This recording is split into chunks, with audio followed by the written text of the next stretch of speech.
Way to go, John. Every time. Sounds fresh and new every single time. Absolutely. Nice. I love that track, dude. Very nice. I missed it. I was getting my espresso. Welcome. Oh, cool. October 24th, Thanksgiving Eve, 2021. Happy HALENVILLE Thanksgiving. live on a Wednesday night. Yeah. Everybody's cooking and baking goodness. Most houses smell pretty good right about now. Yes. Yeah. Yeah. Yes, they do. Absolutely. Yes, How you guys doing? Awesome. they do. Good, man. Doing good. Awesome. Busy. Little cold. I know it got cold here too in North Carolina. All of a Yes. sudden, and it has put us in shock. It's brutal. Yeah. Yeah, it dropped down to about 75 today here. So, God, I know what you Poor thing, man. Yeah. Better put Poor on a pair of thing. socks or something. I don't know. I know. I didn't know Jeez. if I should. I didn't know if I should put, if I should trade my shorts in for sweatpants. Nah. It'll all come back, man. California doesn't change. Wow, you ain't kidding. Yeah. That's cool. That's cool, man. What's new? Hey, chat. How you guys doing? It's good to see y'all. Neil, John, Analog Kid, Charles Green. We got a special guest waiting in the green room. We do. God. Yes, we do.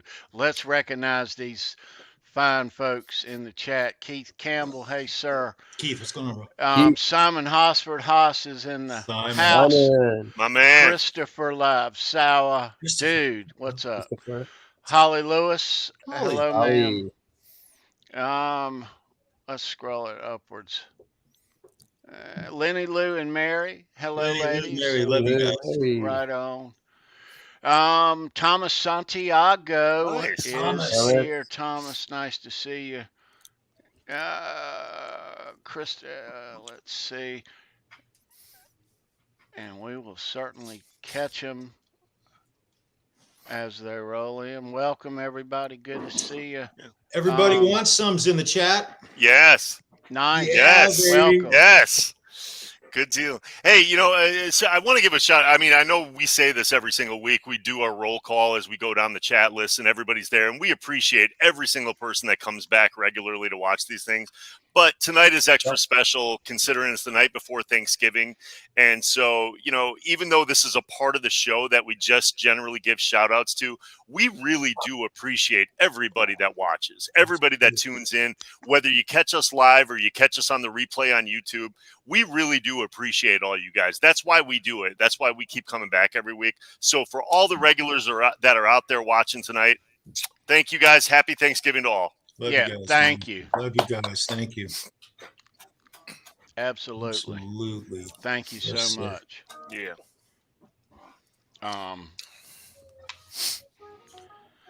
Yes. Oh, now it works. I was like, I need a battery. Oh, anyway, yes. Thanks to everyone. If you dig Van Halen, you know what we're talking about here every Wednesday. That's right. All right. So,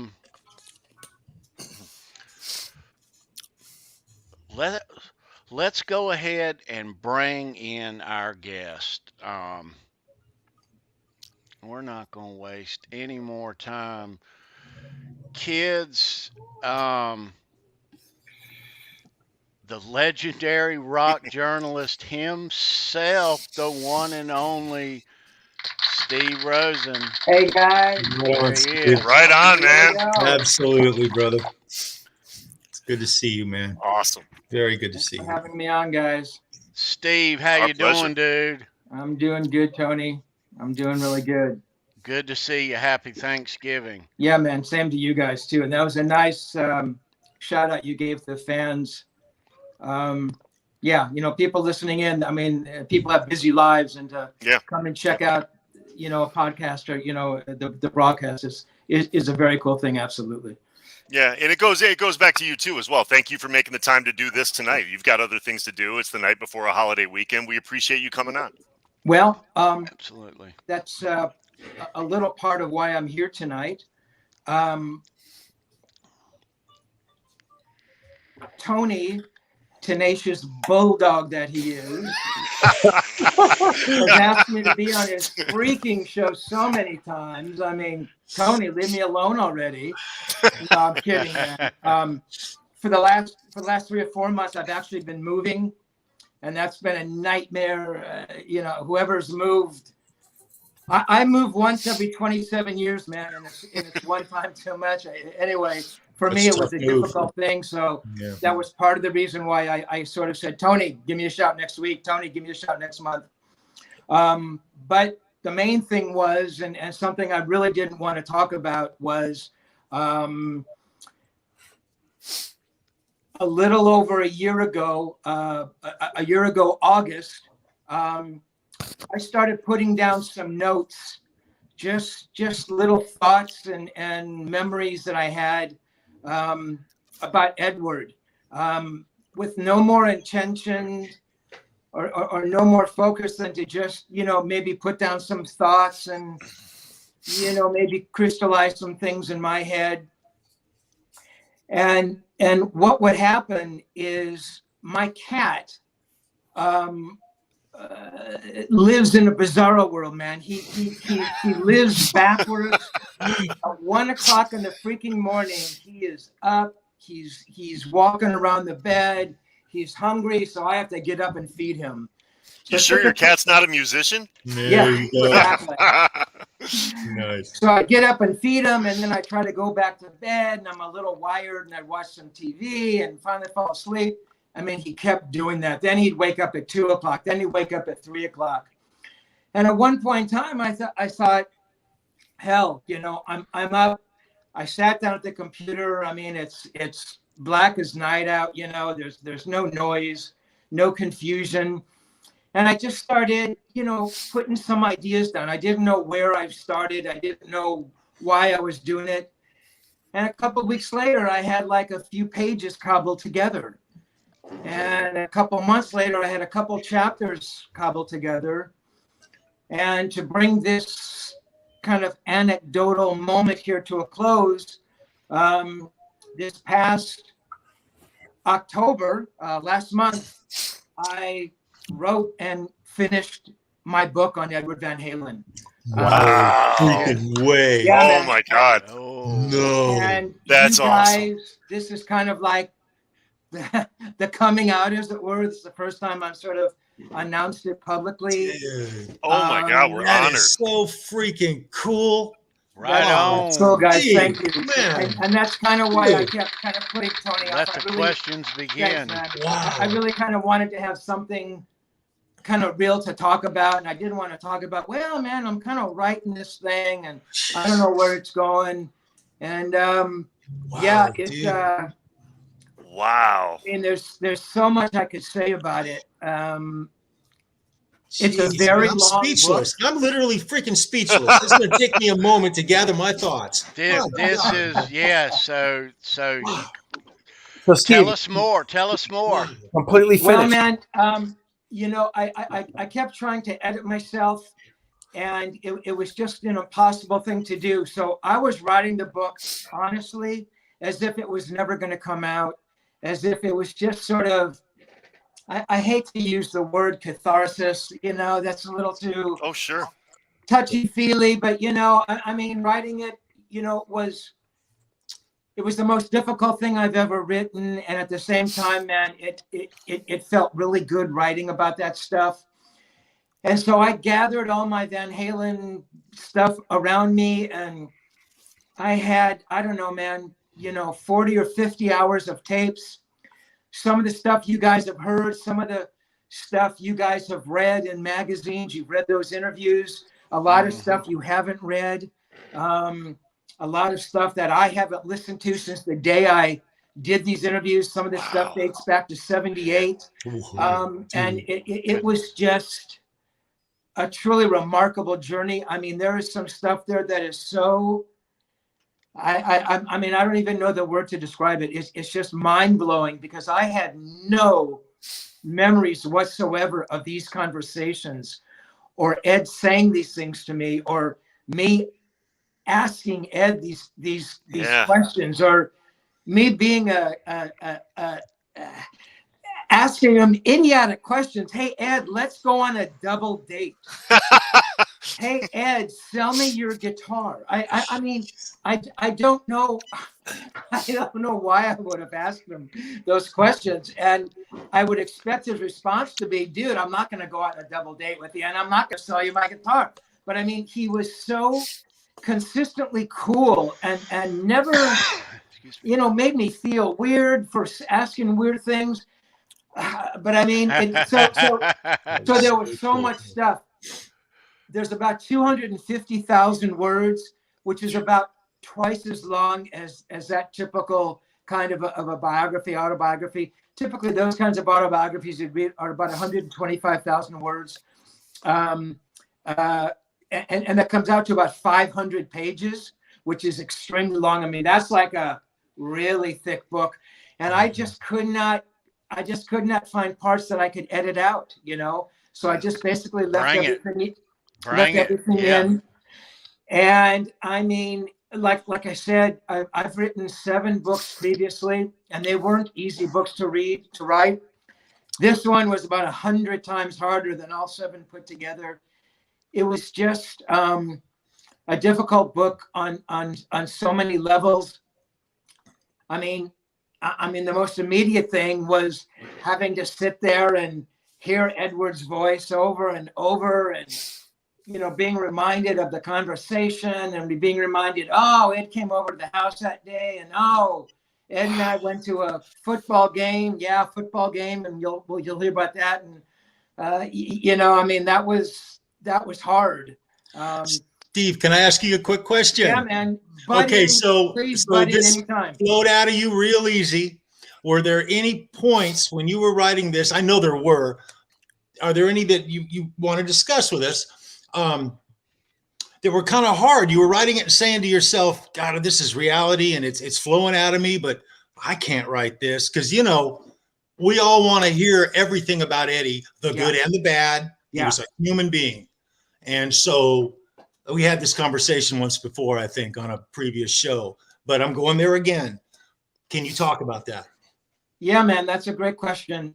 In fact, there were many moments, and you bring up the point, you know, you want to hear the good and the bad. Well, I mean, it's not like we were in there, you know, killing chickens and, you know, shooting heroin. But I mean, that's a good thing. Yeah, exactly.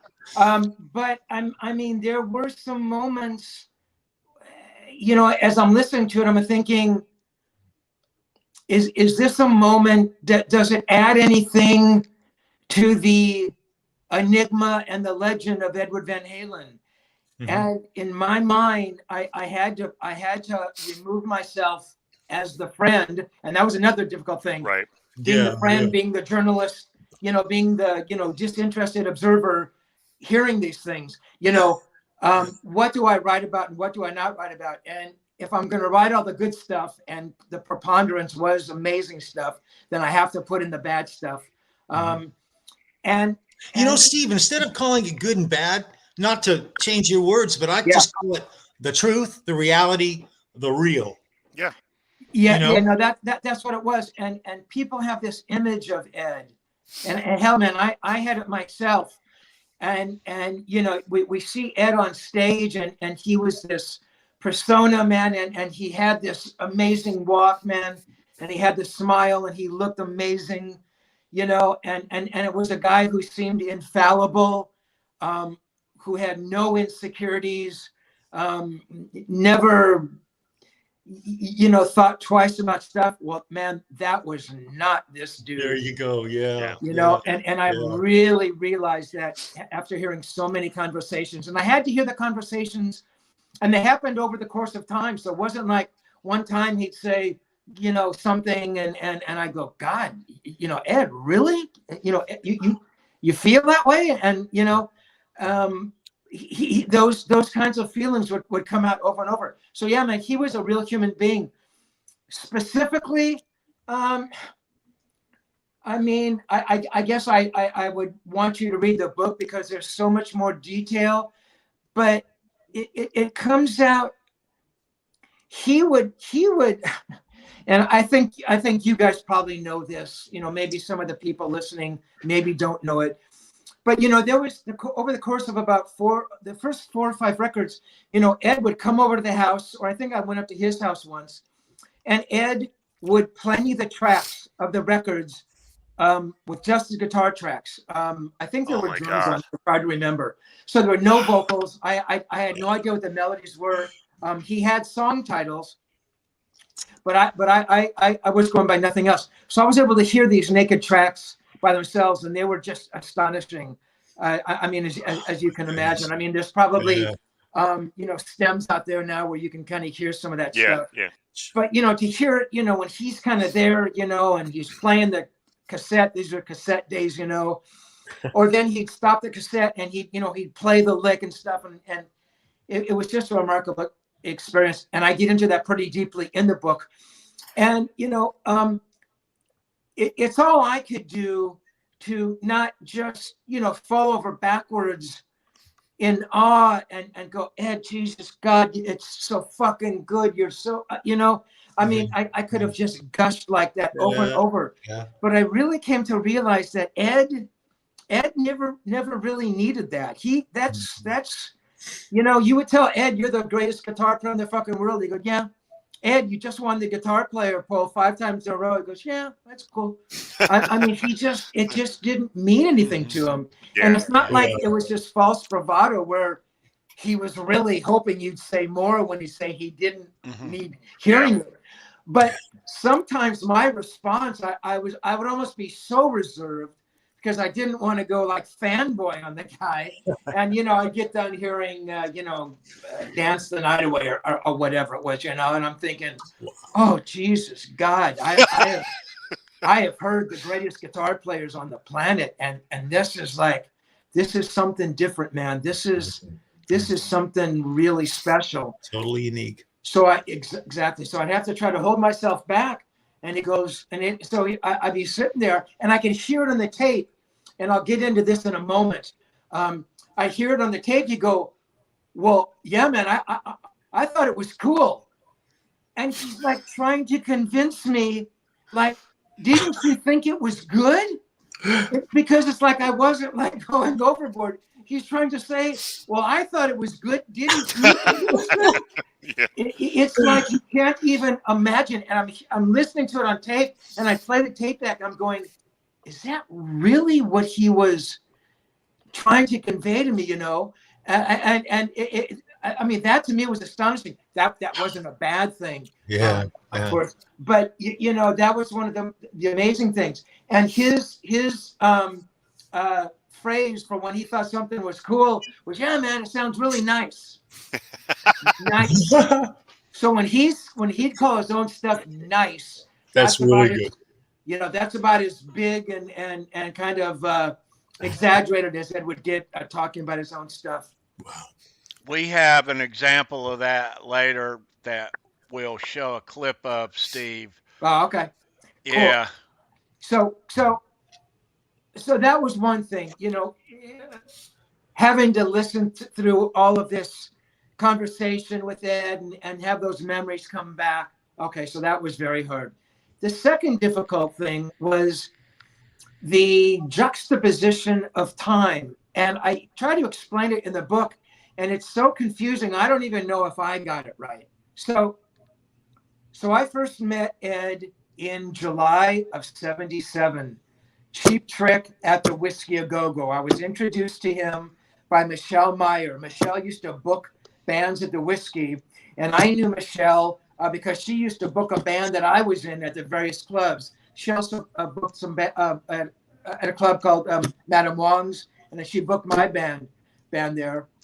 So I loved Michelle. I would do anything for her. She knew I was writing for guitar magazines.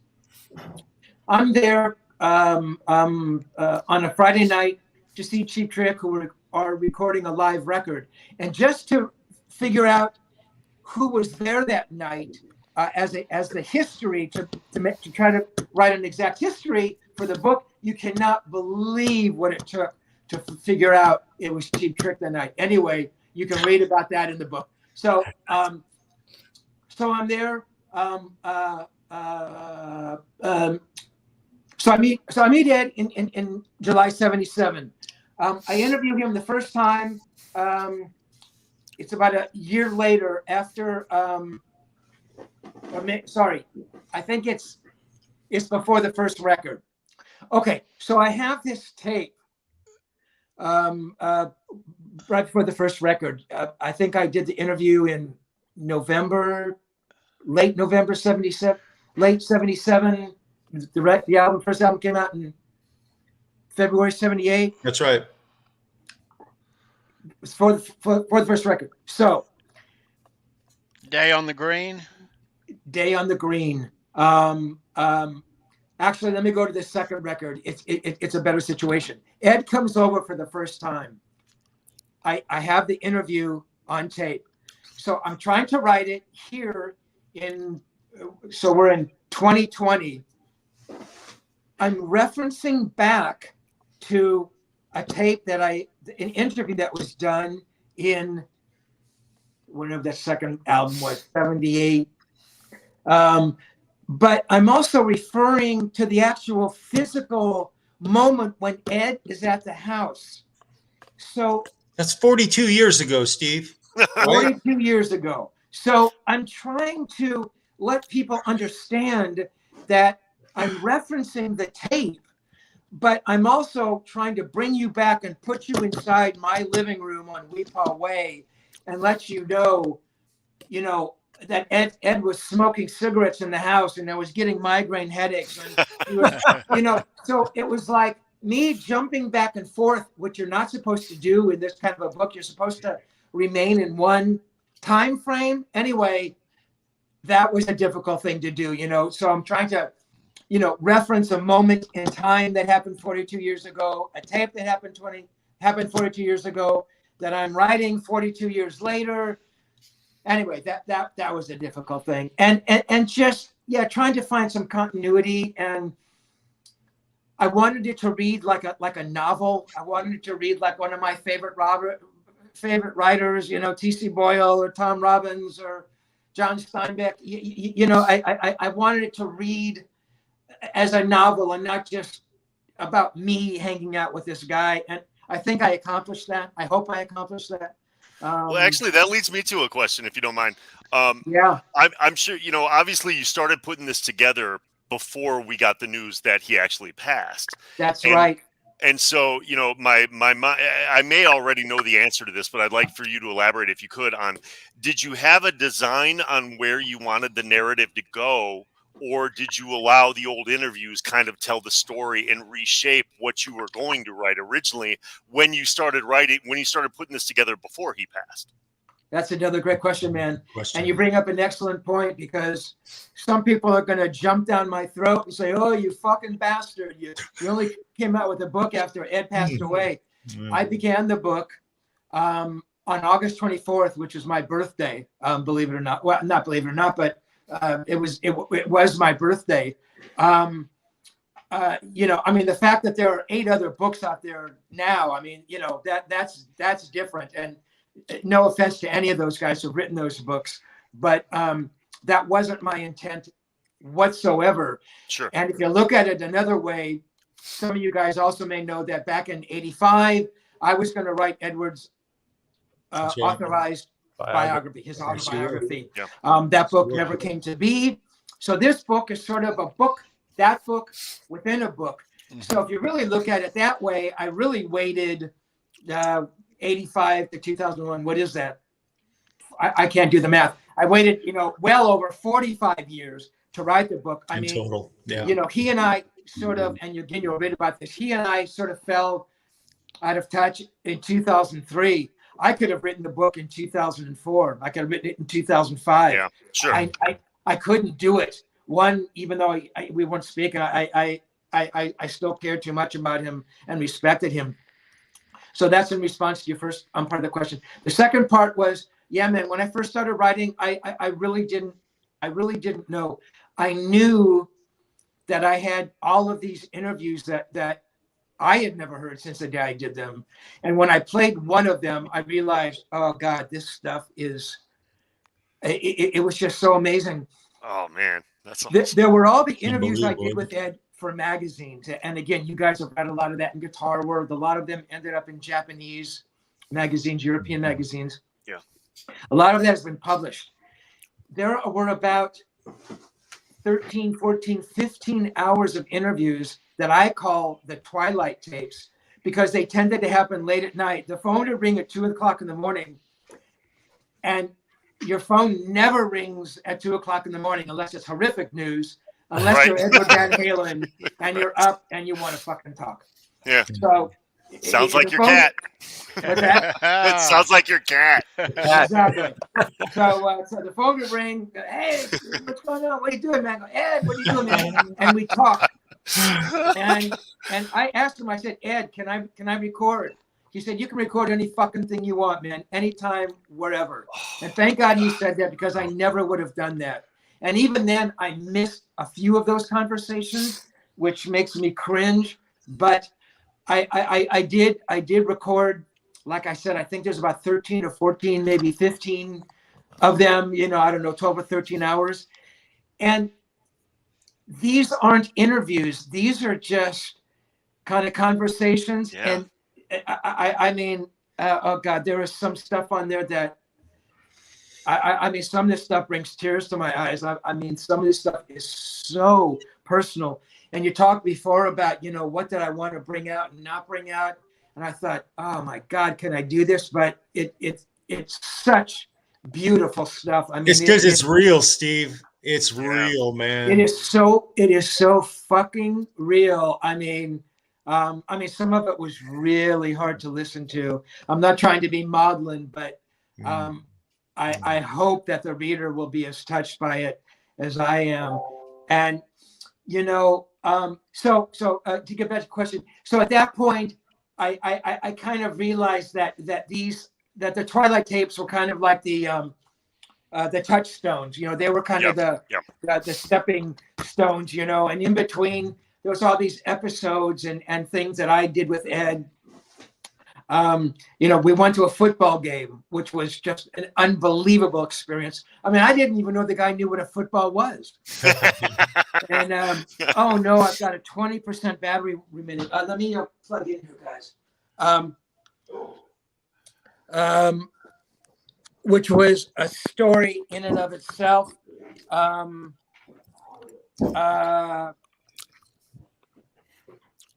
Sorry.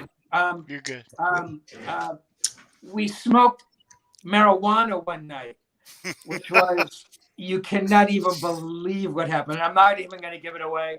You're going to have to buy the book. I mean, fair enough. It's unbelievable.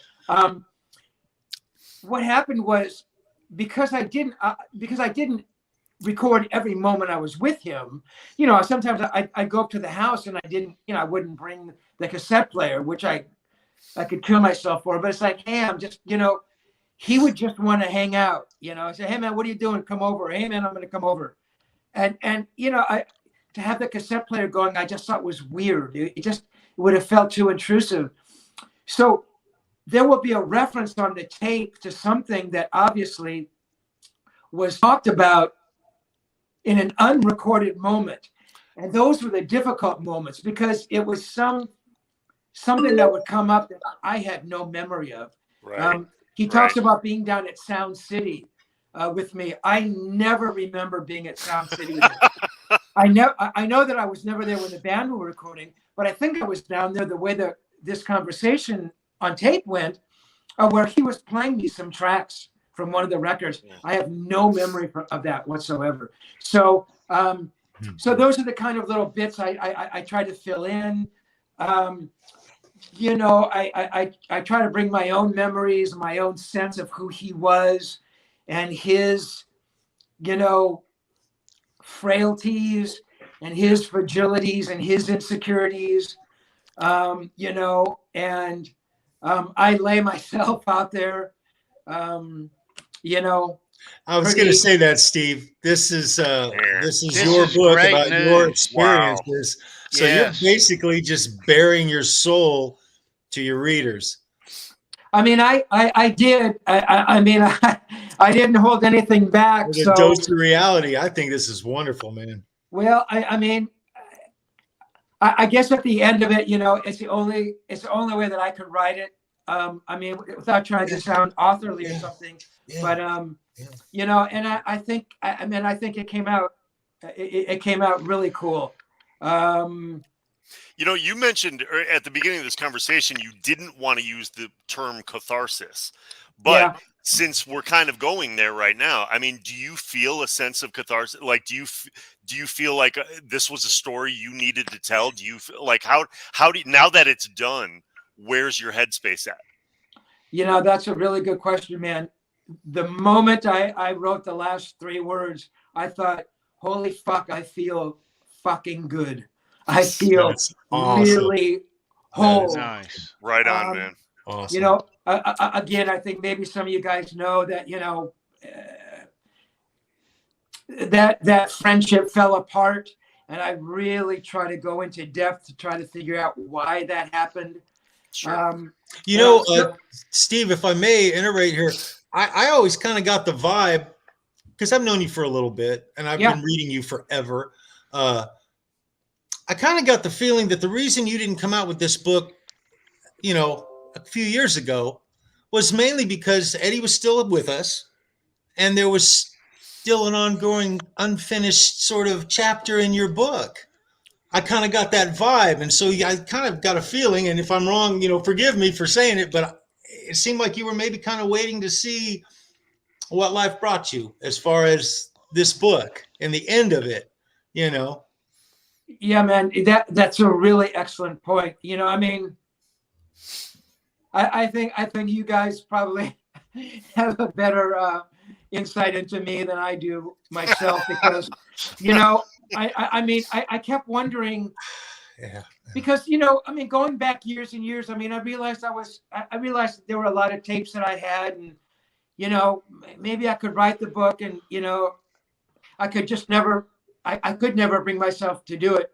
And I thought it was because, you know, well, Ed's going to read it and he's going to call me and say, you fucking asshole, what did you do? And I couldn't, you know, that I couldn't deal with. But the reality of it is, you're right.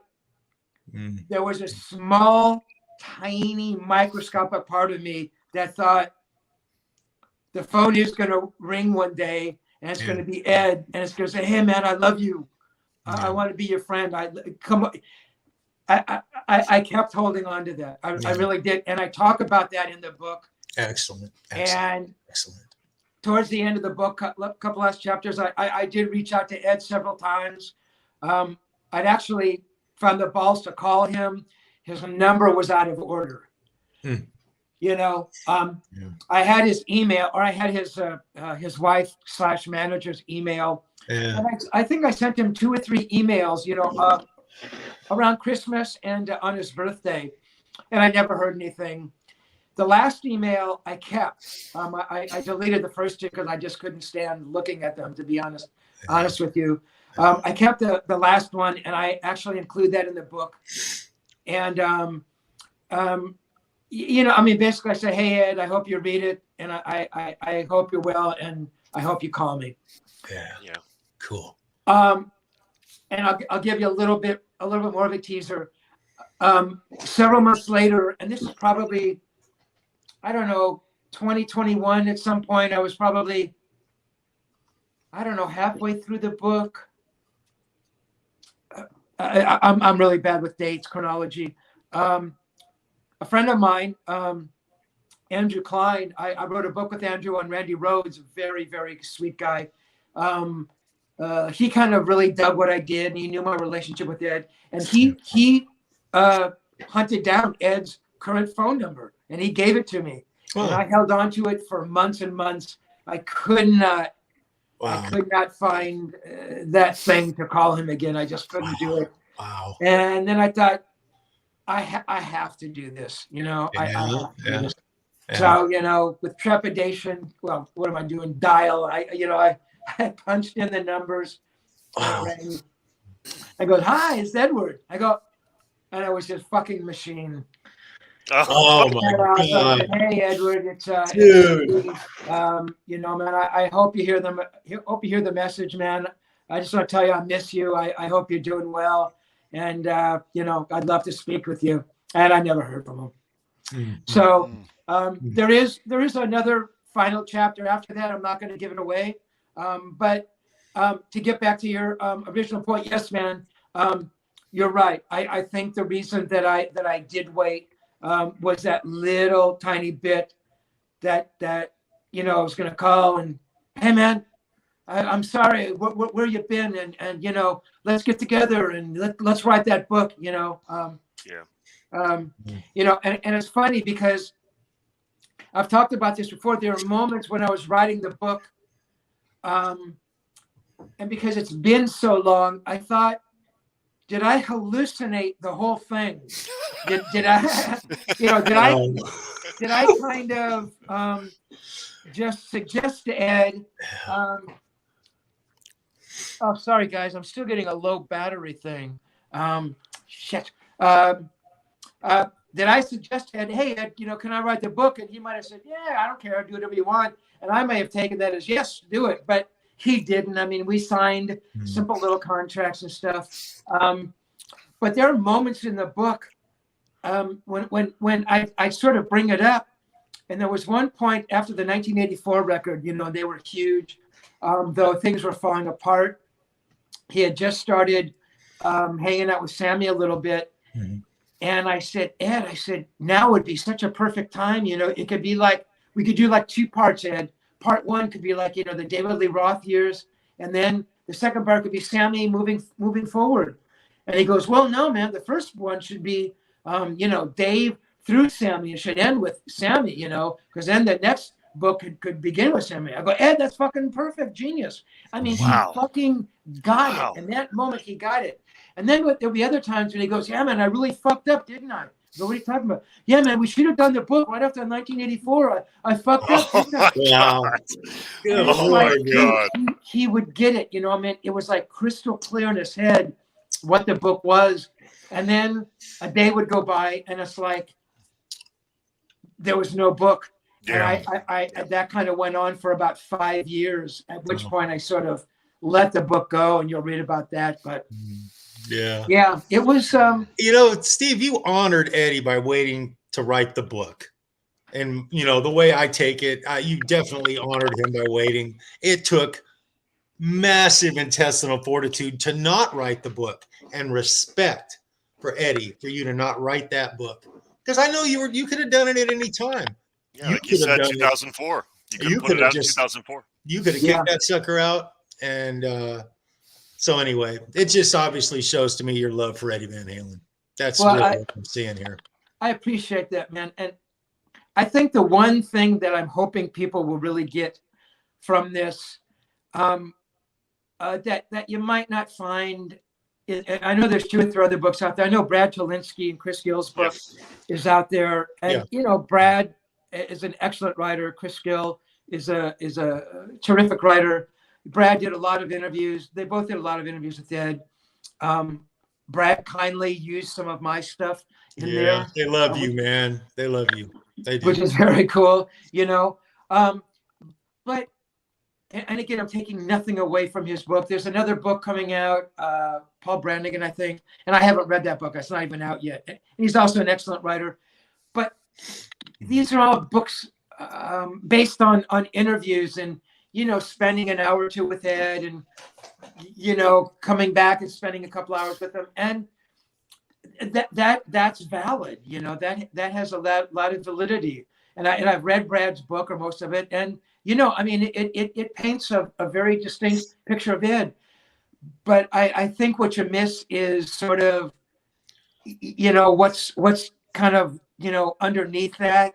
And I'd like to think that I got that, only because I did spend a lot of time with him, and Ed was incredibly open. I mean, he was really, really honest and open about stuff. I mean, unbelievably open. I'm sitting here trying to compare your analogy between his book and yours. I haven't read yours yet. None of us have read your book yet, but we've read Brad and Chris's book. Their book has more of a totality to the Van Halen family. All the members of the band, it covers all of that. But your book that I haven't read yet is what I mean to say. None of us have read it. It's all about Eddie. I just have a funny feeling it's going to center more on Eddie, and the other players in the book are. Well, Is there a working title, Steve? Is there something that you're going with? That's a good question. I kept going back and forth. I don't know. I mean, the working title was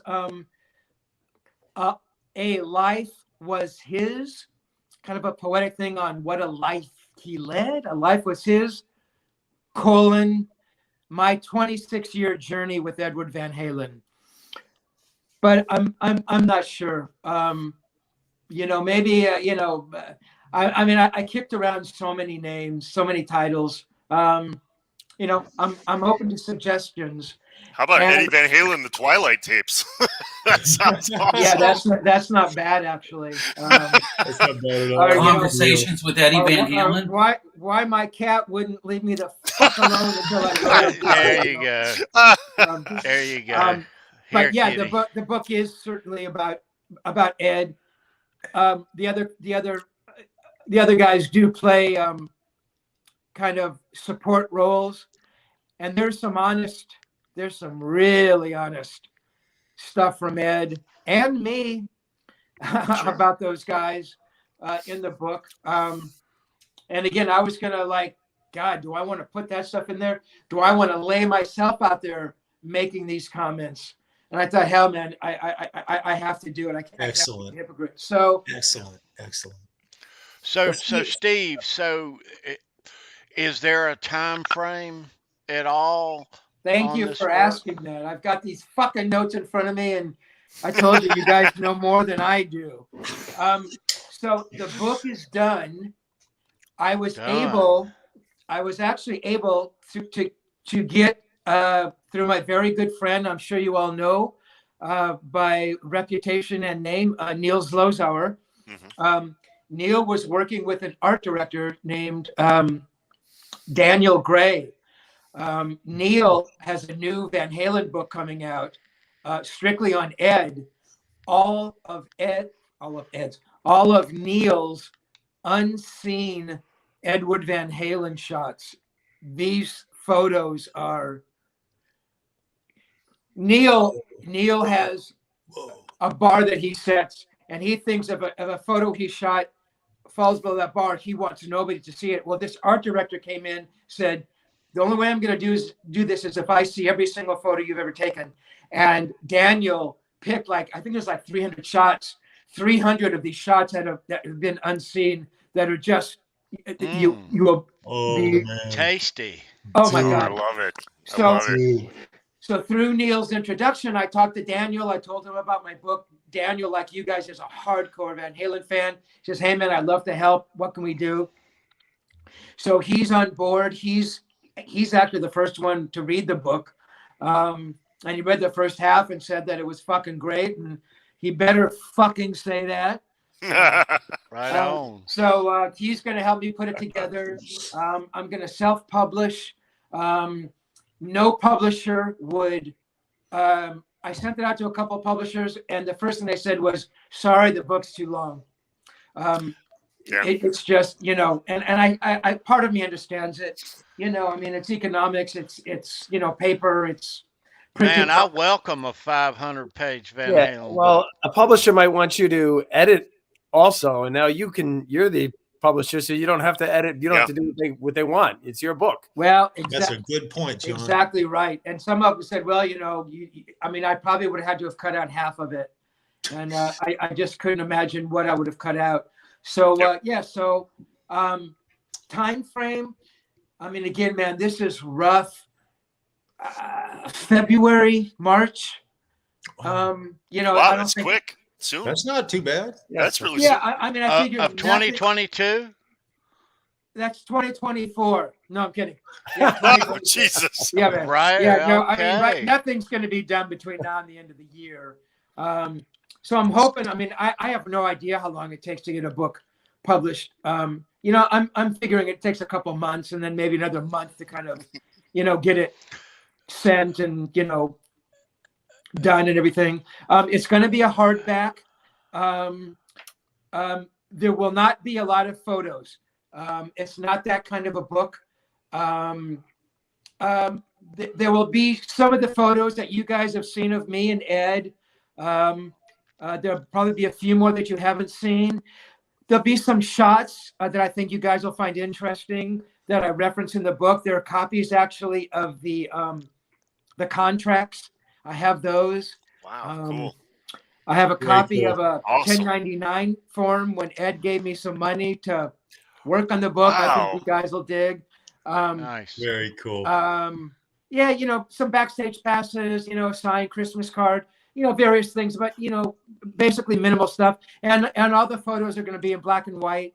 I'm going to turn color into black and white. Don't ask me why. Yeah. But Well, it's cheaper for publishing. That's why. yeah, that's it. That's it. So it'll be a hardback. It'll be about 500 pages. I'm guessing February or March, but don't hold me to that. That's amazing. Cost-wise, I'm guessing, I don't know, $25-$30, I think. Trying to make it reasonable. Very cool. Very cool.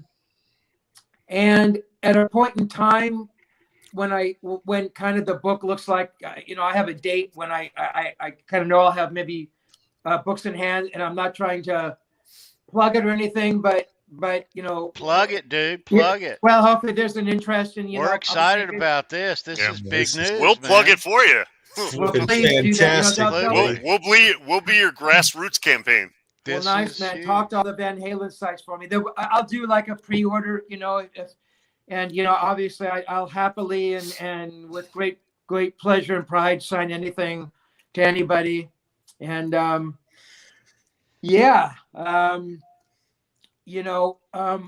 mean, I know that I'm writing the book. Well, look, I wrote the book for myself.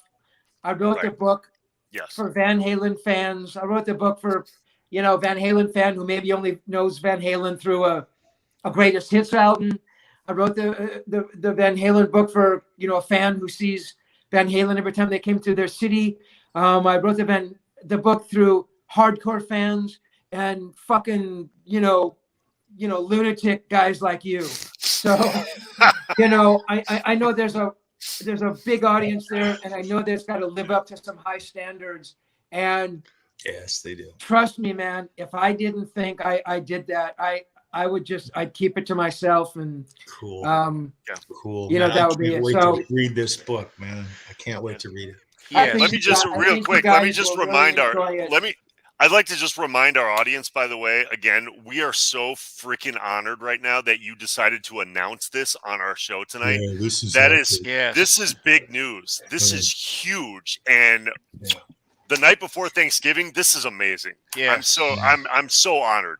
Yeah. Steve, Steve, this is the book since 1985. Come on. Yeah. Yes. Right? Yes. Right. This is such a great Christmas present, dude. And you didn't even wait for Thanksgiving, brother. This is cool. That's man. it. This is cool, Steve. You guys are great. I hope the response, is half of that. I mean, the other books that I wrote meant a lot to me, and wrote a book on Black Sabbath, and that was important, and a book on Free and Paul Kossoff, and I love that band, but this, I wasn't friends with those guys, it was a different type of, I worked my ass off on those books, and I met those guys, I met Ozzy many times, and I spent a fair amount of time with Paul Rogers and Bad Company, but it was a totally different experience. This is, I guess and again, not trying to sound like a crystal sniffing guy or, but it's like, it's the kind of book that, you know, if Ed was around, and you know, this sounds so dumb, but if Ed was around, I think Ed would have read the book and go, yeah, nice, you know, nice, good book, man, you know, and that's, you know, that's That's all important. you can ask right there. You know, when Brad and Chris were on here, the reason I really appreciate those guys is because they have a track record of factual journalism. They tell the truth. Their work is impeccable. It's the standard. Okay. Yeah. Well, you're in their same group. You're right there with them. And I told them, I said, the reason I really love their book is because it's the honesty that they're going to bring to it. And that's exactly why I can't wait to read your book. Because you're going to just tell it like it is, man. You're not going to pull any punches, and you're going to give all of us something that we just got to have. This is what we do, you know? Thank you. This book is going to have a lot of first-person accounts in it that we have never heard. And while we're on that, Steve mentioned a lot of his audio tapes, and he's got mountains of them, probably not quite as much as Ed did, but still a lot. But Steve's YouTube channel has a lot of those audio, a couple of Eddie interviews.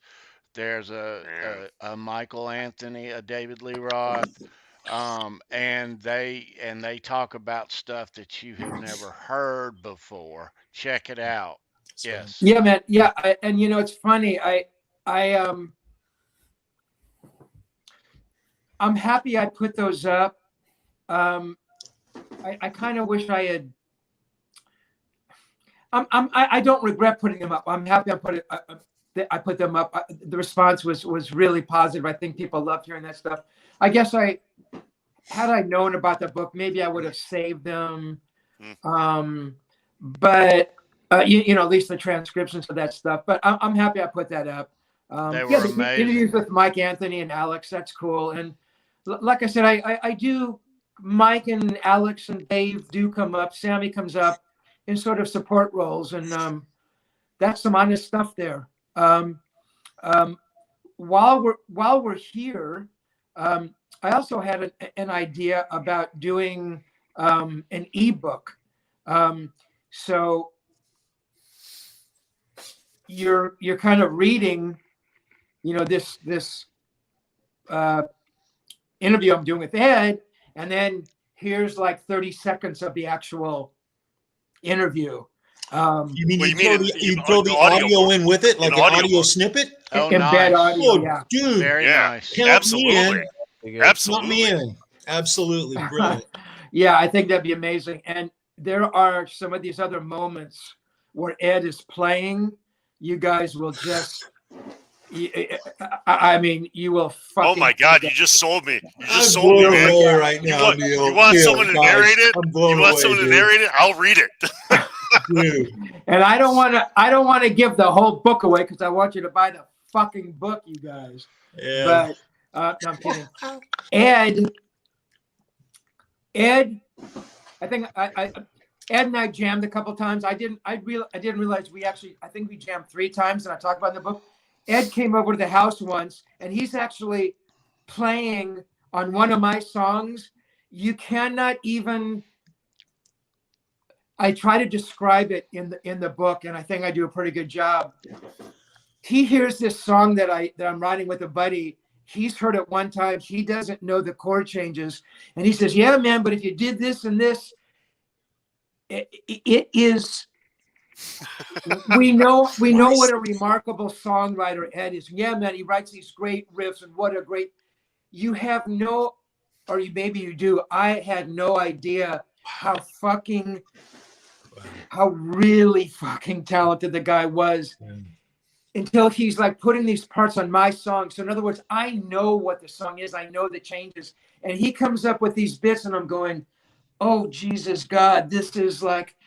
You know, if my brain had expanded 100 times, that's, you know, maybe where, you know what I mean? But it's just such an illuminating moment because you can really hear him demonstrating his songwriting chops, and then what he plays is just like that is like something else altogether. But yeah, it's these little moments. It's like these little things that he says or these little things that he does, that I've tried to explode out into these, chapters. And did he ever tell you that was nice?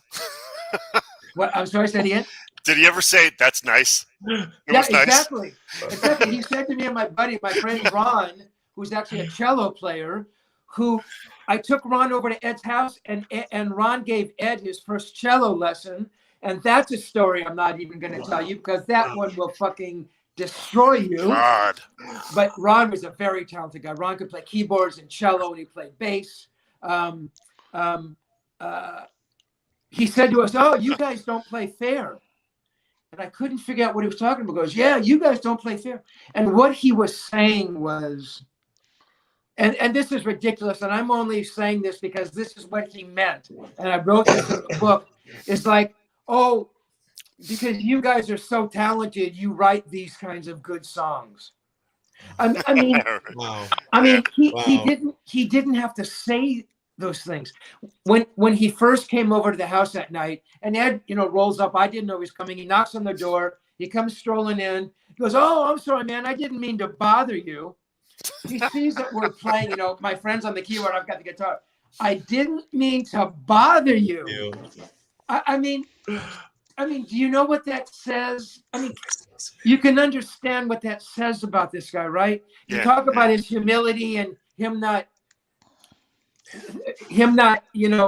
thirsting for compliments. Well, that says more about the humility of the guy than anything I can think of. At least it does to me. You know what I mean? So those are the moments I tried to describe and I try to bring to life to the reader. And there are so many of those moments in there that I just think are so fucking beautiful. I just think they're amazing. That I'm incredulous when I hear them because I don't remember that. I never even remember him coming over. You know what I think is hysterical? The thing that blows my mind about this part of the conversation is I've jammed with musician friends 1,000 times in my life. Had people show up at my house, come over, grab one of my guitars, play it, noodle around, do stuff. I'm blown away by the fact that not only did Edward Van Halen come over to your house to jam, but brought his guitar to come and play. Like those, that you kind of glossed over that moment. That's mind blowing. That is so funny that you. He breaks over the 5150. Yeah, right. Yeah. That is so funny. I mean, I do bring that up because you're right. He did come over a couple times. But I only mention it because he did bring his guitar. I don't mention it because it means what it meant to you, where your friends would come over playing your guitars. See, that is so fucking cool to me because that's a facet that I never even thought about. Oh, it's fascinating, man. That blows my mind. So fucking cool. That moment, I want you to cherish that moment and remember the moment he walks in the door carrying, whether it was the Frankenstrat or the 5150 or whatever it is, the moment he walks in your house with that guitar and plays with you. That is so cool. And I think I may have. Wow. Especially and plays on one of your songs. Wow. That's fascinating. That's the most amazing thing. It even gets more amazing, and I don't want to give it away. I think you'll love it. You'll love it. I don't want to give it away. Okay, all right. Fair enough. I think a story that I may have told before is Ed coming over with the Les Pauls. Oh, God. Ed bought, and well, I brought it up. If I have told you before, well, I've now listened to that episode on tape when he brought the guitars over, because I didn't know when it happened or where. I didn't know if he had come over just to show me the guitars, but it was actually during the course of an interview, and I can't even remember the interview. But he shows up with these two guitars. My screen door where I was living it was really thick mesh, so you could kind of like a security screen door, so you couldn't see through. So there's a knock on the screen door, and I look, or somebody's yelling something, or Steve, So I'm looking through and I can kind of see a guy and he's kind of holding these things. And in the book, I say, yeah, it looks like some guy's holding like 2 dead carcasses. So he opens it up, opens the door, and it's Ed. And he comes in with these 2 Les Pauls and he tosses them on the couch, and they aren't in cases. So anyway, there's a story that I go into and he plugs in the guitar. And what I remembered, or I thought I did, I thought I had the cassette going when he was playing one of the Les Pauls through a Marshall. I had a Marshall stack. Yeah. At the time, I had gone to the Marshall factory, and that's actually a little chapter in the book that I go into. And I got a Marshall from Jim Marshall, blah blah blah. Anyway, he goes to Marshall and he goes, well, how do you use the? I think he said, like, well, what does the presence knob do? And I'm going, what the heck? I'm going, are you fucking kidding me? I go, well, I think you turn the presence up, and that, oh no, it had a master volume. And he goes, what does the master volume do? I go, well, I think you turn it up, and you don't have to turn the amp up. I was like, I don't know what it did. I used the thing to keep my living room door open. I didn't know what the fucking thing was. So he's there, for like 2 or 3 minutes, and then he just takes his hand. I mean, I swear to God, everything is on 10, and he plays. And I found that moment on tape. I didn't know if I had it or not. For like 2 minutes, he's playing, and you cannot even believe. Oh God, it's unbelievable. I mean, it's Ed on a Les Paul, and I know he played Les Paul in the early days, but it's like, oh my God, the sound of his guitar and my amp, and I couldn't get that amp to sound good. Right. Oh, Jesus, right. And I go, Ed, God, that sounds amazing. He goes, yeah, it sounds okay. He says, you got to play through my amps. Right. What he was trying to say is, that's the biggest piece of fucking shit Marshall I've ever heard. He would never say that. I mean, oh God, he was just so unbelievable. Audiobook, Steve, audiobook. Yeah. You've literally sold the world on the audiobook, Forsen, now. Yeah. A companion, man. A companion to the written book, Well, that's what I was thinking. A companion book. Now you can kind of hear him talking and all these moments he's playing. Yeah, absolutely. There is no such a thing that exists right now. You would be the first. Yeah, well, it's a historical type of document, really. I mean, this is like, am I correct on that? Nothing like that is out there? No, I don't think so. Not like live tapes of Eddie. What you're doing here, it's not that I know of. Live tape, no. Yeah. If you put inserts in there like that, that would be very much one of a kind. Exactly, Tony. Exactly. So Steve, look at the wheels turning right now. Yeah, let me ask you. You can see the wheels turning. I just want a copy. I just want a copy. It's 2 copies. Is there a part? You guys will get copies. I'm sorry, Tony. Is there a part in the book you shared an experience a while back with us about Ed playing bass and you playing guitar, and him giving you the tape? Yeah. How cool is that? Yeah, that was pretty amazing. Ed plays bass. He's a cross between Tim Bogert, who is his idol, and John Entwistle. I mean, beyond the fact that I'm trying to play guitar and not lose my fucking mind while Ed Van Halen is playing bass, the thing that you realize is that we talk about his timing and how great his timing was. And if anybody thinks that Alex Van Halen was a timekeeper in that band, I mean, please don't, don't light the torches and come after me. But Ed, it was all Ed. The groove of that band was all Ed. His timing on the bass, I mean, it's like you couldn't not lock into his groove, that was pretty amazing. That's so cool. Pretty incredible. That is so cool, Steve. Jeez, man. Yeah. And you got the tape. Yeah. Playing with I have the tape.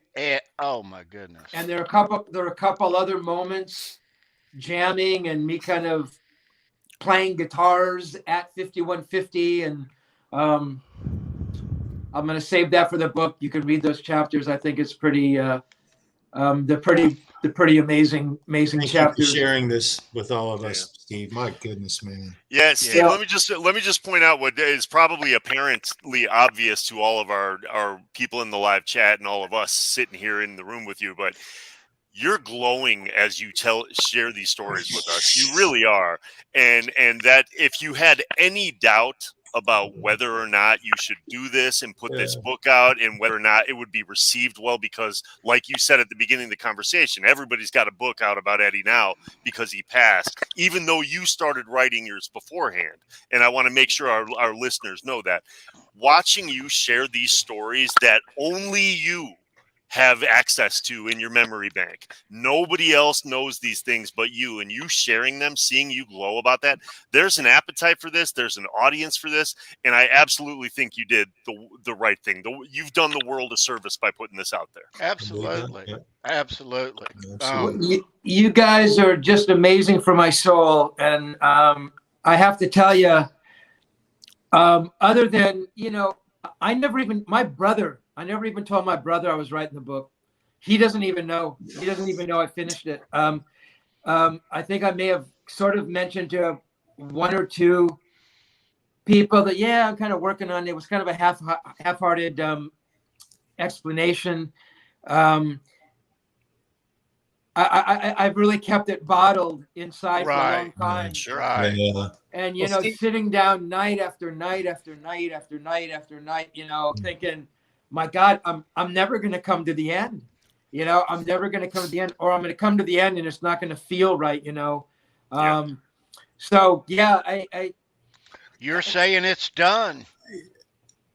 Yep. It's in the done. can. Right on. Yeah, Steve, if you're ever feeling down, brother, just give one of us a call. We'll give you a pep talk in a second, bro. Not a problem. Right on, man. Not a problem. Right on. Well, Steve, one of the things you said at the very beginning, which is one of the most important things you said, it was one of your first sentences, is that you wrote it for yourself, really. Yeah. And that's what piqued my curiosity right there, because that's what I wanted you to say. You know what I mean? I wanted you to say that, hey, I was there. I wrote this for myself. And, so to me, that's going to make it that much more interesting because of that sentence right there, that you wrote it for yourself, really. And truth be told, to piggyback on what John just said, that's what I see from you as you talk about it. This doesn't seem like somebody that wrote it for any other reason than to share what you feel, the joy you got out of this. And I think we're all picking up on that. And that's why I think it's going to do well. Yeah. Well, that's cool, man. And it is the truth. I mean, because honestly, like I said, I didn't know why I started writing it. I never,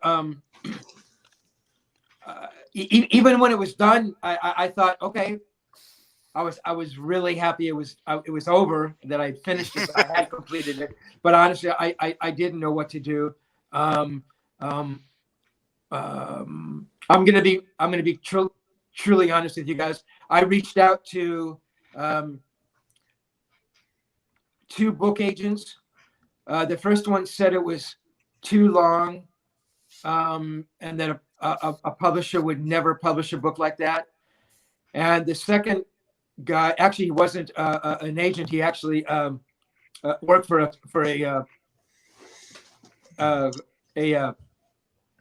book publisher that puts out music books.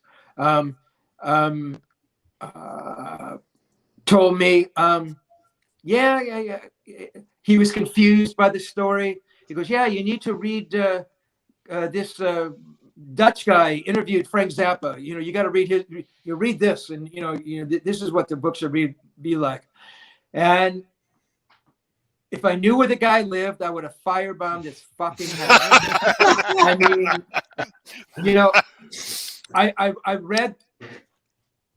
I read this little excerpt. This Dutch guy, a Dutch radio guy, had spent 3 hours with Zappa or something, and interviewed him. It's the same fucking book I've read over and over. I interviewed Zappa more times than this guy. I had better stories than this fucking Dutch guy, And this is what the publisher wanted. I mean, again, Brad's book was an excellent book. I understand Hachette Books publishing Brad and Chris's book. this Paul Brannigan, I'm sure it's on a major publisher's imprint, but I know the kind of book it's going to be. I guess I just thought, I was hoping that a book agent or a publisher could color outside of the lines a little bit, because it's not, it's a different kind of book. I mean, it's really, you know, Steve, it's a little underground. It's got a kind of an underground kind of a vibe to it, and I love that. That's exactly what it is. I love it. You know, and I mean, I'll be truthful, man. I was hurt when that fucking agent, you know, said that was too long, and you know, the other guy said, you know, it should be more like this. I mean, that fucking hurt after spending 14 months of my life. It's like thinking this is maybe the best writing I've ever done, and then it's like, you know, my expectations were they were going to be like, oh my God, this is fantastic, you know, and it wasn't that. And I was bummed at that point. It's like, okay. Well, don't be surprised if those people come around for the second run of the book, though. Yeah. That doesn't mean that they won't come back to you. Yeah, exactly. And I will bet you $1,000 that, and God willing, I sell more books than I'm not saying I'm going to sell more books than Brad's going to sell, but I'm going to sell more books than that fucking Dutch Frank Zappa book will. Yep. And then suddenly they're going to want to pick it up and give you a publishing deal after you've sold them all yourself. Exactly. Not enough money in the world, pal. Yeah. But again, Neil Slozauer, God bless Neil. You know, because Neil had a couple of Van Halen books out, and he got some big advances, and he says, man, those days are over. And look, I'd be lying if I said I didn't, you know, at a point in time, it's like, yeah, I wanted the prestige of a big publisher, and hell, I wanted a big payday, you know. I mean, I'll be a liar to say that I didn't want that, but Neil said, man, those big advances are over. Yeah. I'm putting the book out myself. You should put it out, you know. And the more I thought about it, I thought, hey, yeah, it makes sense. Complete control. So, complete control. Yeah. Right. Yeah. Right. Yeah, that's awesome. Right on, man. Oh, I'm so excited. Man, yeah. I gotta get my hands on this thing. Cool. Well, spread the word for me, guys. I mean, you can count on that. No problem. Yeah, you'll be a hot guy to speak to on all of the blog, podcasts and all. You're going to be in high demand when that comes out, because you know what, this book is going to be meant for people like you said. A lot of it's going to be people like us, the hardcore absolutely fans, you know what I mean? That we know the Ed story that everybody knows. You know, we know that more, but we want to know a completely different perspective that not many people have.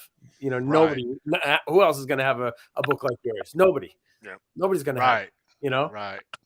No, nobody does. Well, that's cool, man. Yeah, I hope you guys get that from it. I think you will. I think you'll really like it. This art director I was telling you about, Daniel Gray. I mean, he read the first half and he really loved it. So he was really kind of, you know, taken by it. So I know he's no more hardcore than you guys. So well, can we get you right now to confirm on camera that you will come back and be the first? We'll be the first show that you come back and do this to once it's published. Can you come back to Halenville Live and talk about the show once it's published? Okay, we got it. V for Van Halen, V for victory, and V for I promise as a good Boy Scout. Thank you all right, so much, Steve. All right, man. So Tony doesn't have to badger you anymore. Right. Well, he will, but. So, Steve, wait a minute. I just want to get this straight. Neil, tell me if I've got this right, you guys. We're going to get to read this book. And, Steve, you're going to get to come back on here, and we're going to get to critique and ask you about a book that we've read. Holy moly. Holy moly. You know, Steve, I'll tell these guys, I met you a couple of times. You don't remember me, but I do remember you from the whiskey in 1980. I know, man, and I apologize. It's okay. It's okay. But the thing about it is I had the opportunity to speak with you a couple of times. You came up, you introduced yourself to me. You wanted to get past me in a doorway, and I let you go by. And I'm so glad I did that, by the way. This could be a total horror story, you guys. But you're the same guy right now that I'm looking at that I remember from then. Oh, that's nice. You really, you haven't changed. Your person, you haven't changed, man. That's really nice. Thank you, man. I really appreciate that. That's really nice, guys. That's awesome. That's nice. Yeah. And Steve, when you get a title, Charles, did you remember? Did I ask you this before? Did you remember Michelle Meyer? Oh yeah. Me and Michelle. Don't ever get us on a show, you guys. We'll tell you some stories. Yeah, I knew Michelle pretty well. I knew a lot of people from there. Yeah. In a 2.5 to 3 year period, I made a lot of friends at the whiskey and in Hollywood in general. I love those early whiskey days. Oh God, those were fun. Yeah. They used to project pictures on the walls. Yeah. They had one of Cream. I don't know. I just remember that. I just remember that. Yeah. And Michelle. I was fortunate one time to get to actually do a tour with Mario Maglione when he was alive. And he walked in the backstage with me, and we went outside and came around and back through the front. And as we were walking, he would tell me about the history and the things that he knew about the club in general. And it was one of the most fascinating times I ever spent with that man. Oh, it was fantastic. And history in that club is 1 in a million, bro. Oh, absolutely. I did a story for the Free Press with Elmer. And I remember going to the box office once, and they had the story up in the box office, and I thought that was so fucking cool. Yes. What a great place. You know what Neil did a couple of weeks ago? He was catching WVH Wolfgang at the whiskey, and he went live before then, and he was up in the Rainbow Club, and he was doing a tour of the Rainbow.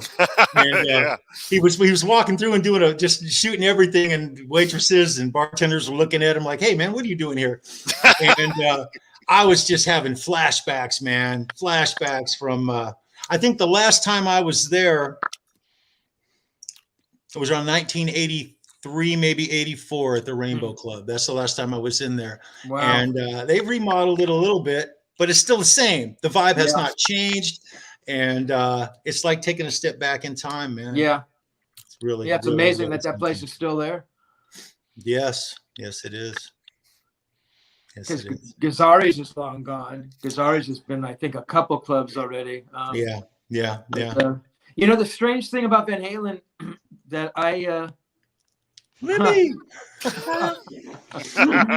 nice, that I can never remember.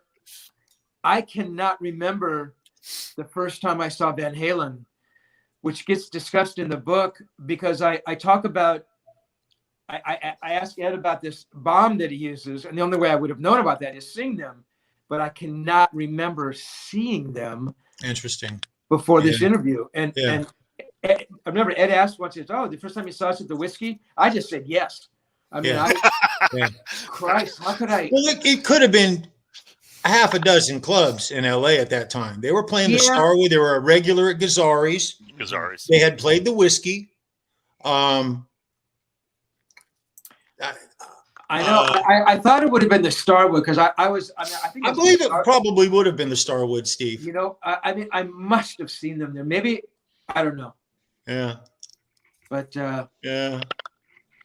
strange. Wow. Man, I can't wait to read your book, my man. Yeah. I cannot wait to read this book. This is absolutely huge.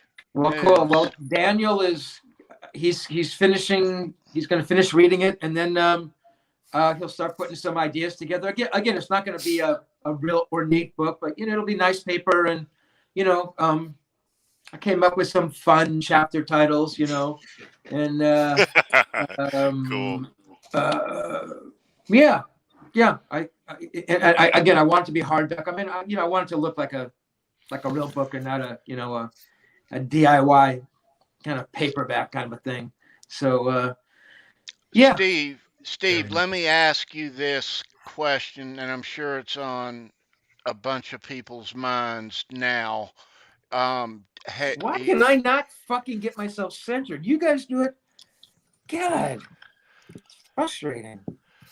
You used to live on a hill. I know. I live on a level. Start going like this. Move to another hill. No, this one's level, but I'm crooked. So Steve,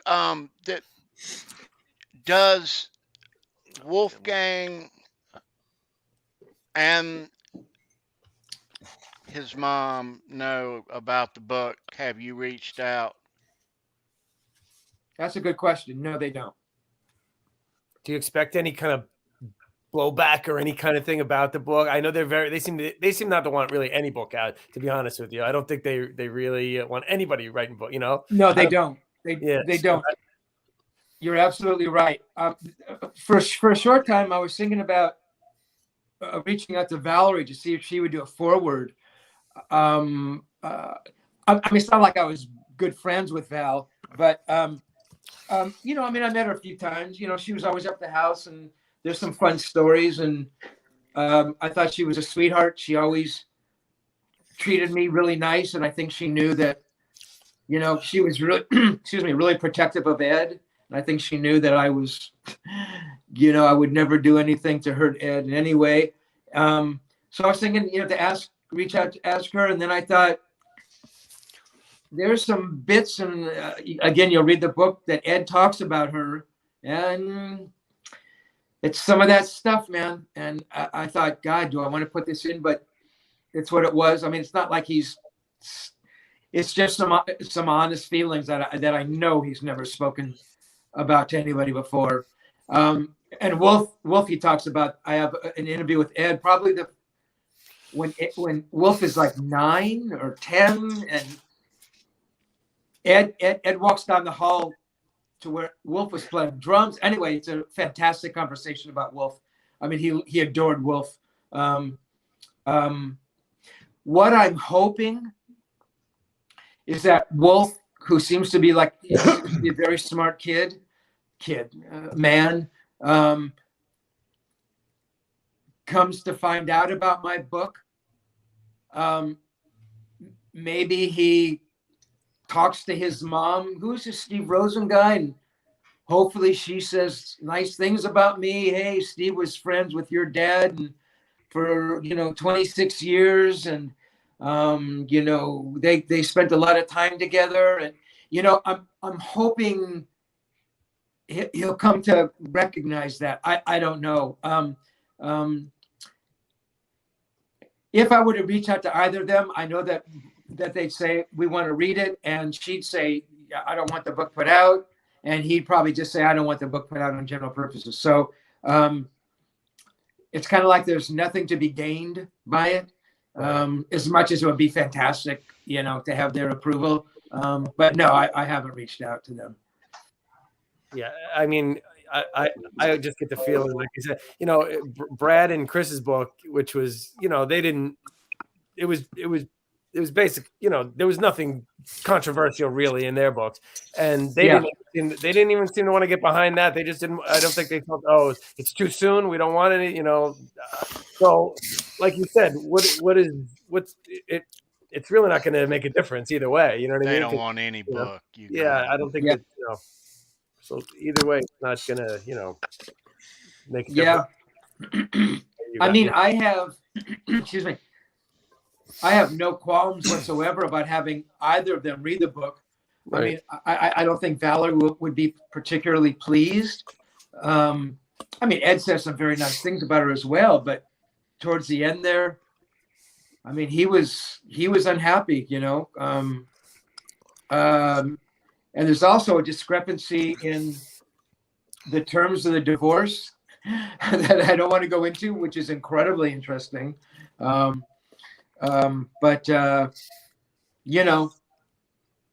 it's all on tape, Val. I mean, so yeah.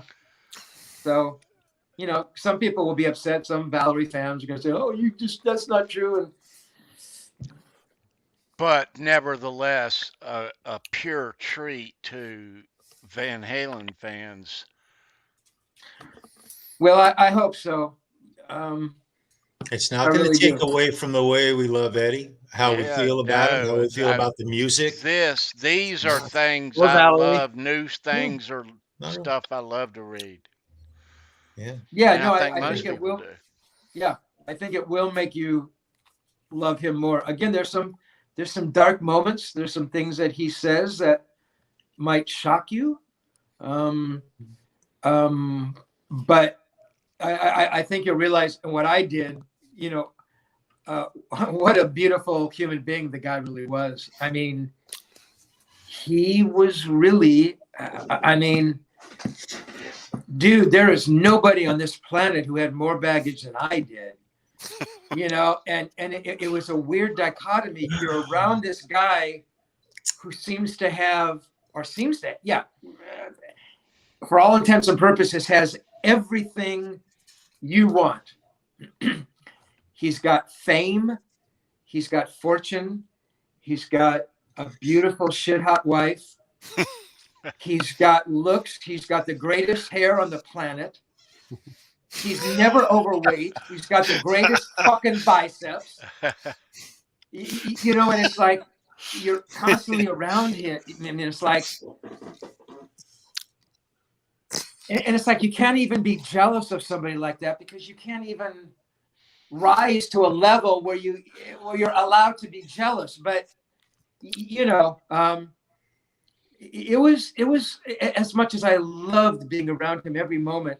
It was sometimes hard because of my own insecurities, and those things would come out, and anybody else would just say, "Fuck, Rosen, get a life." You know, I'm too busy. I've got a record. He never, ever made me feel small or inconsequential. I mean, the guy was unbelievable, and he was so tolerant. I mean, he really was, and he was tolerant of his band members to an extent that I mean, I cannot believe. I mean, we know the basic stories. You know, Dave's out of the band. Dave, I fucking hate you. Dave comes back for a reunion tour. What? You know, anyway, I get into some of that, and Ed gets into it big time. But yeah, I mean, the guy was really a fantastically supportive guy. I'd like to think, and maybe this is wishful thinking or it's, you know, rose-colored glasses. I would like to think that maybe, you know, would we have been friends had I not met him as a guitar player or this famous guitar player or this person who is going to become a famous guitar player, you know, maybe just another guy who dug music. You'd like to think so. I mean, maybe, you know, he was a good guy. I think, you know, for him to get his buttons pushed, you really had to hurt the guy and do some bad stuff to him for him to get angry. Yeah, some of that comes out. I mean, he was angry at some people for sure, man. Steve, were you still talking to him in that, like, when he was entering that dark period, you know, in the early 2000s? Were you in contact with him during that? You know, it's really funny. 2003 was the last time I spoke to him. And again, in the book, I was trying to figure out things that actually fallen apart before then. And I kind of go into why I think that was. I could be entirely wrong. But no, I mean, he really got strange, I think, right around 2003. I think I saw some early signs like 2000 stuff. I didn't know that he was sick. And I'll give you one last little tidbit. We're having a conversation, and this is basically, I hadn't seen him, I think, for literally 3 or 4 years. He just, I talk about it, I you know, and he's talking about his relationship with Valerie, and he says, yeah, man, he says, you know, cancer starts at home. And I thought he was talking poetically about, you know, the cancer of the relationship, and, you know, bad things begin at home. And I don't know what, and again, the book, and I can't remember what I wrote, but sometime later I realized, oh my God, he was talking about his own cancer. And I didn't respond to it because I thought he was talking about his relationship with Valerie. And it's like, right. You didn't know. You know, it's like he was just talking. I didn't even want to interrupt. My God. Wow. Had I known, It's like a metaphor. You thought it was a metaphor. Yeah. Exactly. Metaphor. Yeah. Wow. And so that's one thing that I'm desperately sorry about. Wow. And we actually, I think we had another conversation, and he actually talks about it, that he had beat it. I guess that first round, you know, he was actually kind of free of it, you know. But even then, I don't say anything. And it's just the weirdest thing. I don't know why I don't say anything. I think it's because basically the relationship, he was talking to me like a stranger. And not that I was trying to be mean or angry, but I didn't know what to say. It was just, it felt unnatural to say anything. But anyway. He had changed during that point, though. Yeah. As fans, we all saw it was just he was a different guy. He just seemed like it was horrible. Right. For that whole early period of the 2000s until 2008, around there, I think he started to come back. And, you know, we always say, hey, it was like a nice story of redemption, because from the 2008 to the end of his life, he seemed to be, you know, morphing back into the guy that everybody knew and loved. You know what I mean? That's the thing. So, I mean, as far as even yourself and your relationship with him, hey, there was always hope, because he, you know, if he had lived longer, you know, you probably, hey, we would have reconnected, you know, you and him would have reconnected. You would hope to think, you know what I mean? Things were headed in that direction where he was back. Yeah. I don't know, man. I would sure love to think that. You know, it's funny. I'm talking about Neil Slozauer again. Right around the time when things were getting weird with Ed and I, Neil had sort of had a little bit of a falling out with Edward as well. And he hadn't seen him for a while. And then out of the blue, Ed called him, said, hey, man, come shoot some pictures. And, you know, Neil did the reunion tour. And, you know, Neil spent a fair amount of time with him in those later years. Ultimately, Neil did have a pretty big falling out with him. But so he did sort of befriend Neil again. And I thought, God, you know, what had I done to this guy? And, you know, I listened to all these tapes and all these moments, man. And I don't think it's anything. Well, I'm positive it's nothing that I did, unless he just grew tired of me. And hey, that's fair enough, you know. But even then, the way that it happened was, it was just so horrible. And you'll read about this stuff, and yeah, it was. You know, your title of this book, it has to have something to do with you in the title of it too, because it's a story about Ed, but it's a story about you and Ed too. It's your yeah, you know what I mean? So Twilight tapes. There's got to be some kind of reference to yourself in there, you know. Exactly. It's your. Well, that's why I thought, you know, my 26-year journey, my 26-year odyssey, my 26-year adventure, you know, Up and Down with Edward Van Halen. That's the name of a Stones book. Up and Down with the Rolling Stones. You know, in fact, on the previous show, before I melted down on Tony's Show Me Your Pick, I forget his name, Tony. The guy that I got angry with. John. What's his name? John. Yeah. He had suggested something like, I was there, you know, Edward and me, I was there, or, you know, I was there, you know, everything you've heard is wrong. I was there. Here's the story, you know. I was there sounds good. Yeah, it's not bad. It's a little too it's teen confidential to me, a little too, you know, gossipy, but well, yeah, I don't know, if man. not something along those lines. Yeah. I just think you got to have the colon, like you said, and just something, because it's your story, you know what I mean? And it's a big part of it. And, you know, Twilight tapes. Yeah. Keep going back to that. Yeah. It's done though. It's in the can. Done and in the can. Right on. On 2 hard drives and on my computer. Just needs a title. Just needs a title. No, we just need to read it. Okay, let's fast forward, guys. Listen, Tuesdays with Eddie. I mean, it's not bad. Me and Eddie. Or Edward after dark. Yeah, Twilight tapes. That's actually pretty good. Edward After Dark. Yeah. Yeah. Anybody? Ed and I go to the football game. Exactly. That'll work. Anybody You in the won't, chat you got won't a believe title? that football game story. It's Well, Steve, God, I can't wait to Let's hear it. Do you remember what it was? I'm curious. Was it a Rams game? Was it a Raiders game at the time? That's a good question. Who'd you guys go see? One thing that I really wanted to do with the book. I'm sorry I can't get myself centered here, guys. Physically, that is. No, you're a little bit left told to center. me this before. I can't tell you. Sorry. One thing that I wanted to do is I wanted to get God. Why the hell? I'm sorry, guys. Better. I wanted. It was important to me to get the chronology as exact as I could. Now, did it matter that I met Ed on I forget the date in 77, July 23rd or the 28th or August 14th? Not to anybody but me.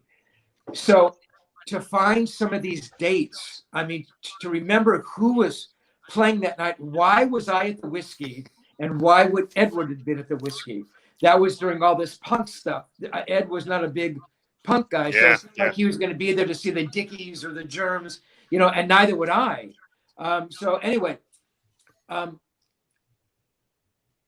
trying to figure out who was playing at that football game, because I had no ticket stub, was a thing. It was actually the Raiders and the Jets.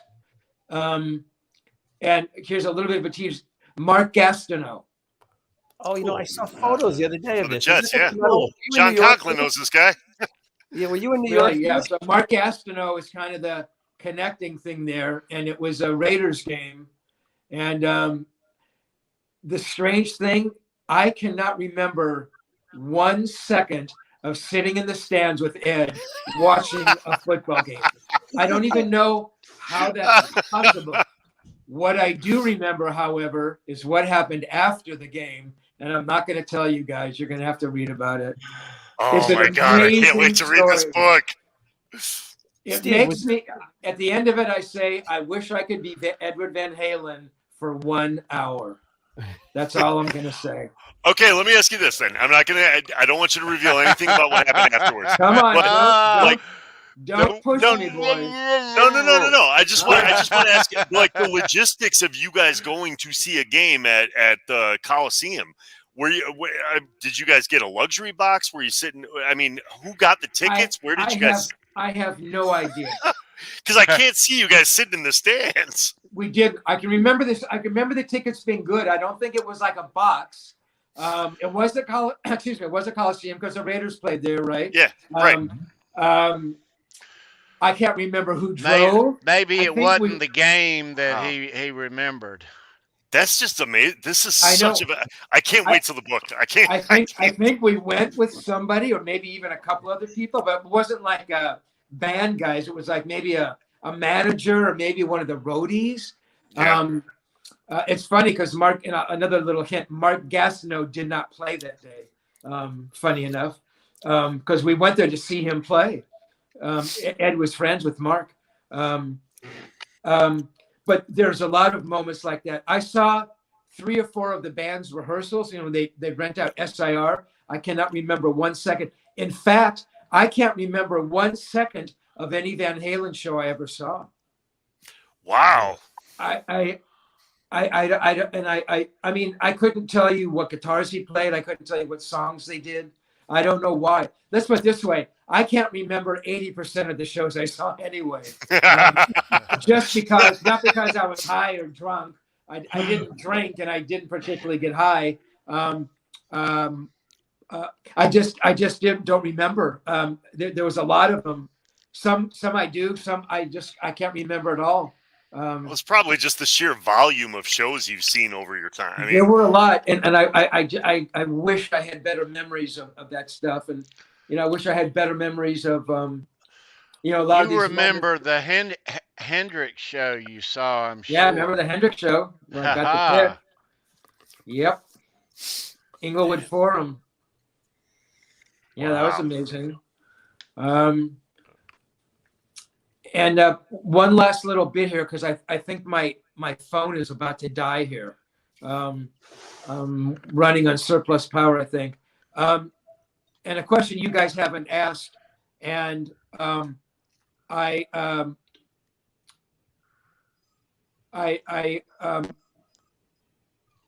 appreciate maybe you guys maybe not wanting to ask a question or having enough respect not to, about the aspect of the drugs and that whole thing. Ed was high every single time I was around him. I write about it. Some of the moments, and there weren't many. It was horrible to see. I mean, it was. I thought the guy was going to die, and I should have saved. It was bad. I mean, it was bad. It wasn't that many times. He would drink, honestly, and you'd barely notice a difference. I saw it happen one time, and I talk about it in the book, and I don't want to give that away. But the other side of that equation is, oh, did you get high with him? And so there's that question. Well, I could say, nah, man, I never got high. I was doing interviews. I didn't want to, But if Ed had coke, and he usually did, and he offered, I did it. Yeah. Fair enough. That's why I want to read this book, Steve. You're bearing it all, baby. Yeah, I appreciate the honesty, man. Bring it. Yeah. Thank you. Bring it. Yeah. So I write about it. I mean, it's pretty honest. I got drunk a couple of times with him, though I don't really like drinking. I would get migraines, and I talk about that. And his cigarette smoking, I talk about. And I think that, honestly, of all that stuff, that was the most horrific thing. Yeah, every photo you see. This sounds dumb. I said, that's gonna hurt him more than the coke or the alcohol will. Yeah. I mean, never in my life have I seen anybody smoke more than that. Never. Yeah. I mean, it was horrible what it was doing to him. I mean, he would, and I talk about this stuff anyway. I think my phone is going here, guys. Okay, well let's make sure before you get cut off. Anything you want to say? I think you guys are starting to distort, so I think the power's going. So look, let me just say, I can't thank you enough for your support. And Tony has always been there for me, and he's always said, write a book. And I kept saying, leave me alone. And I'm glad he didn't leave me alone. And your support and your respect means everything to me. And I talk about respect in the book. And I think, I know Ed respected me. And that meant as much to me as anything. And I think you respect somebody. You have a friend. I don't think you can have a friend and not respect them. So your respect means so much to me. And I'm glad that I kind of use this sounding board to kind of, talk about the book for the first time. And I will keep you informed and spread the good word. And you guys all have a great holiday, and we'll talk soon, okay? Steve, Right we love on, you, man. Appreciate you, man. So appreciative. We're all blessed to have you on the show. Thank you. Looking forward to it. Looking forward to the book. Absolutely. Peace. You rock, Steve, All right. have a good Man, one. oh, Happy man. Thanksgiving. bro. Right there, bro. Thanks, guys. Be good, bro. That was amazing. All right. That was amazing. That's like a Christmas miracle, guys. This is so cool, Rosen. man. Yeah, that was something else. Oh my God. With the My big goodness. announcement. Holy moly. New book. It's gonna be 500 pages. That's the longer, the longer the better. The longer Right? the better, right? And it's on that. He's publishing it, so it's unedited. It's Yes, everything he wants to put out there. The longer the Yeah. better. Right. So, like he said, he's got the tapes. It's it's not like he's making stuff up. Hey, I got the tapes. You know what I mean? Right. So right. And a lot of it's out there too. If you Yeah, go to his exactly. YouTube page, there's audio, a couple of lengthy, one from 86, one from 78. There's a Roth interview, a Michael Anthony interview, lengthy audio and stuff that we've never heard. Cool Yeah, nuggets. He's a good writer. I always think of when I was a kid, a teenager, my late teens, early 20s, just waiting for the Guitar World interviews to come out, and they were the Steve Rosen Guitar World. And I always remember the one where he picked Ed up. He was rushing up to Ed's house at like 6 o'clock in the morning to catch a flight to New Orleans. And Ed had a tuna sandwich and I think a can of beer or Schlitz malt liquor or something when he picked him up at 6 o'clock in the morning, and Ed had a tuna sandwich. I always remember a tuna sandwich and a can of beer at 6 o'clock in the morning on the way to the airport. Yeah. Hey guys, I gotta bounce out real quick. The dogs are scratching at the door. I gotta take them out. I'll try and jump back on in a little bit if you guys are still on. If not, happy Thanksgiving to everybody. Hey, Neil, take care, brother. We'll be on a while longer. Be good. Okay, cool. And I'll check in with you guys in a little bit. All right, brother. Be good. All right. Yeah, the Summer NAMM, Keith Campbell. So the Summer NAMM interview. That's right. It was in New Orleans, and I remember. I think they were walking down the street, and all the music playing in the bars, and I think wasn't somebody playing Jump. I think in one of the bars that they were. I think they walked into it or something like that. But yeah, Steve's writing was always great on those interviews. So I'm sure this book will not disappoint as far as the writing. It's going to be great. So yeah, Steve spoke of that NAMM just being over at Ed's house the night before, and Ed just out of the blue saying, "You want to go to NAMM?" Sure, when? In the morning, 7 a.m. Limo's here. He's like, "Oh, sure." So he comes, and they go, and he spoke of them walking in the hall and all the people, and it was like the Red Sea just parted. Right. Here comes Ed. Yeah. Yeah, it's gonna be a really interesting book to read. It's like I said, we've been waiting 40 years for the Steve Rosen book, and it's finally here. Yeah. Me and Steve. John, do you think whereas in the past everything had to be edited for Guitar World consumption or whatever magazine he was writing for, so not only he had to edit it, but the editor edited him? Do you think we're getting, I had a bunch of questions I wanted to ask him, but I didn't get in. Do you think we're getting the absolute full transcriptions of every interview he did? I think warts and all, no matter what he said. Because he mentioned a few times here that he thought about, well, should I put this in there? But then he said, well, I kind of have to. You know what I mean? It is what it is. So I think it's the fact that he's not going to have anybody editing, that he's self-publishing. He's just going to. That's the That's it right there. It makes me want to read it even more. He's got but having doing that, he's going to get a backlash from Valerie. He might, yeah, but you know what I mean. But I guess he's probably comfortable with it, because like he said, well, I have the tapes. It's just like But listen, I'm sure he frames it as like, look. Hopefully not. So yeah, that's why I asked the question is like, did you speak to Ed during this time? And that was probably the period when him and Valerie were getting, divorced. It was that dark period had begun already. And Steve did say that, he did speak to him up until 2003. That was when things, I guess, went south, maybe there with him and Steve.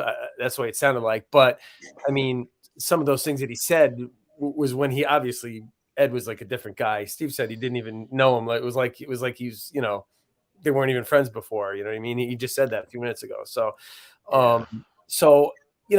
if you put it in that kind of perspective, knowing what we know now, you know what I mean? I don't think it's going to be as shocking, to us, you know what I mean? As it could have been maybe years ago. I think we know, the Eddie Van Halen story, the outline of it, but this is just, what Steve experienced too. That's why I say, I hope in the title of the book, it has, some kind of, nod to it's about it's his kind of story, well I think that most Van Halen fans will get this book because everybody knows Steve's interviews. Right. Yeah, everybody knows who Steve Rosen is. If you're an Eddie Van Halen guitar fan and everything like that, who Steve Rosen is. We all know that. So we all know that. So, Yeah. Yeah. Yeah, man. Can't wait. I can't wait. That is terrific news. And Steve, thanks for being here and Yeah, thanks man. for There's unloading Steve. this here to the world about this new book. We will be on the lookout. Yes, we will. So hopefully a part 2 about the time the book comes out with Steve. Yeah. When his dates were a little fuzzy, I wanted to ask him if on each tape it has the exact date, the month, the date, and the year. I would I don't imagine think all his so. tapes would be labeled. No, they're not. Kid, there's tapes that he hadn't listened to since he uploaded them on his YouTube. There's tapes he just said a while ago. There's tapes he hadn't listened to, still hadn't listened to. That he there's over 40 hours of audio in various his house, Ed's house, phone, um, a lot of audio. And lastly, do you think it's mainly a focus on him with very little tie-in to the other? Like, it's an Eddie Van Halen story, not a Van Halen story, correct? Correct. Well, he said that they were kind of like, side figures in the book. You know what I mean? Right, but he's not going to be writing a history of Van Halen weave through. No, which is kind of cool because, right. It's plenty of other Eddie people have book. done that. Yeah, it is. Yeah. And good for Steve. This is his crown jewel to his career, you know. Yeah. He's got a pile of books. And Steve is the founder of Rock Gods. All of you have heard of Rock Gods. Rock Gods is an award that recognizes folks like Steve Vai, Michael Anthony, you know, for their contributions in music. Yeah, and they began that a number of years ago. He's spoken about that in previous episodes here on this channel. But I am super excited if anybody hears anything about this coming out, you know. And TK, correct me if I'm wrong, self-published means we pay him directly and he mails the book directly? Mm-hmm. Self-published is he essentially prints his own book. So he doesn't have to care about what's in it. Nobody's going to edit him. No more than what he wants his fans to hear. Yeah, but he's...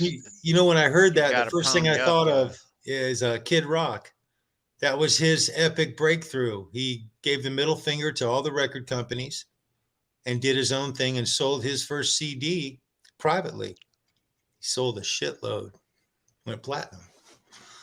So I wish that for Steve, man. Yeah, well, John, because nowadays it's like, just like with record labels, you don't need a record label anymore. You know what I mean? It's you can do all this yourself. And I understand that the prestige that of having a big name publisher like Brad and Chris had, they had a big publisher with theirs.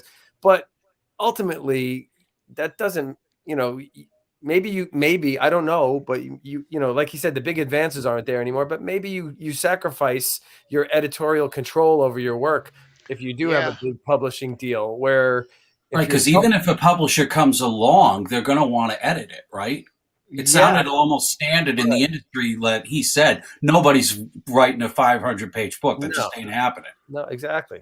It's the same as a band probably submitting a double album of, 10 Inagata-Davida, 10-minute long, 20-minute long songs. They'd be like, no, get out of here. Go back and, we want 4-minute songs and, stuff like that. where's the single, stuff like that. So I think, this is going to enable him to do whatever he wants. And I'm sure Steve's a smart guy. He's whatever is in the book that, he's going to, I'm sure he's reviewed it, or he will be reviewing it. And speaking to people who trust that, are going to read it, and they're going to say, hey, Steve, this, you might, you got to watch out. You don't want anybody coming after you, try to with any kind of legal stuff or anything like that. So I'm sure. So John, do you think he's already self-edited it himself?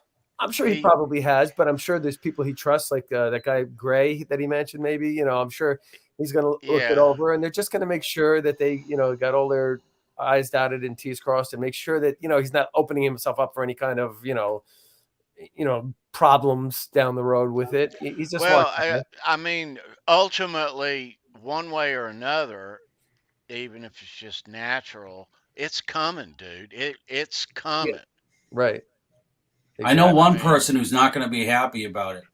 Valerie Bertinelli. Yeah, she may not be, but at the same time, I feel bad for Val. I mean, I just saw today that, she filed for separation from her husband today. So, I mean, she's probably, had a rough couple of years here herself. So I feel for her in the situation. Obviously she still cared about him a lot, but, at the same time, anything that Ed said, you have to remember that, some of these things he said were under the influence of whatever. It was a bad time in a certain time frame. Yeah, obviously you're angry. Him and your wife, you're having fights. You're fighting with your wife. Maybe because of his own behavior. Well, he's going to say, "Well, my wife's a bitch." Let's look at it as such too. Steve's a creative guy. We don't know the storyline yet. Right, exactly. I mean, and I'm sure it's going to be magnificent. So let's. That's it. Exactly. He's tossed a bunch of hints out there right this evening, but yeah, I'm glad he didn't give anything away, because it makes you want to read the book even more. I'm sure, knowing Steve, it's gonna be well written. So yeah, he's such a good. I wonder if there's any David Lee Roth stuff in there. I'm sure he mentions him in there a few times. We know he didn't say very nice things about Valerie. Do you think this shit talking about David Lee Roth, and now he's going to hear it? I think there's shit talking about Michael Anthony, about David Lee Roth. There's probably a share of that, Oh, boy. He's not going to be happy about that. No. Well, I'm going to be happy about it, because so am I. I'm just saying the parties involved are not going to be happy. No one wants something publicly written about them that trash talks them. Nobody wants to. That's for them. We'll let them decide that. Yeah, and they can always say something, in response to it when it comes out. But listen. Yeah. All you want is an honest book, and this is is his, and it will be, and it'll be from his. It's his honest. This is a accumulation. Oh, don't get me wrong, John. I really want to read this book. Don't read me wrong. I'm just thinking of the fallout from it. Yeah, well, like Keith says in the chat that Valerie, her book was very honest too, very, very honest. You know what I mean? And I'm sure. I don't know if that Ed was happy about a lot of the things that she wrote in there, but he maybe he realized, hey, he was still alive then. Yeah, exactly. So, I mean, obviously he must have, maybe he realized that, hey, you know what, her point of view, it's like, maybe when he read it, or maybe he didn't even read it. Who knows? You know what I mean? I don't know.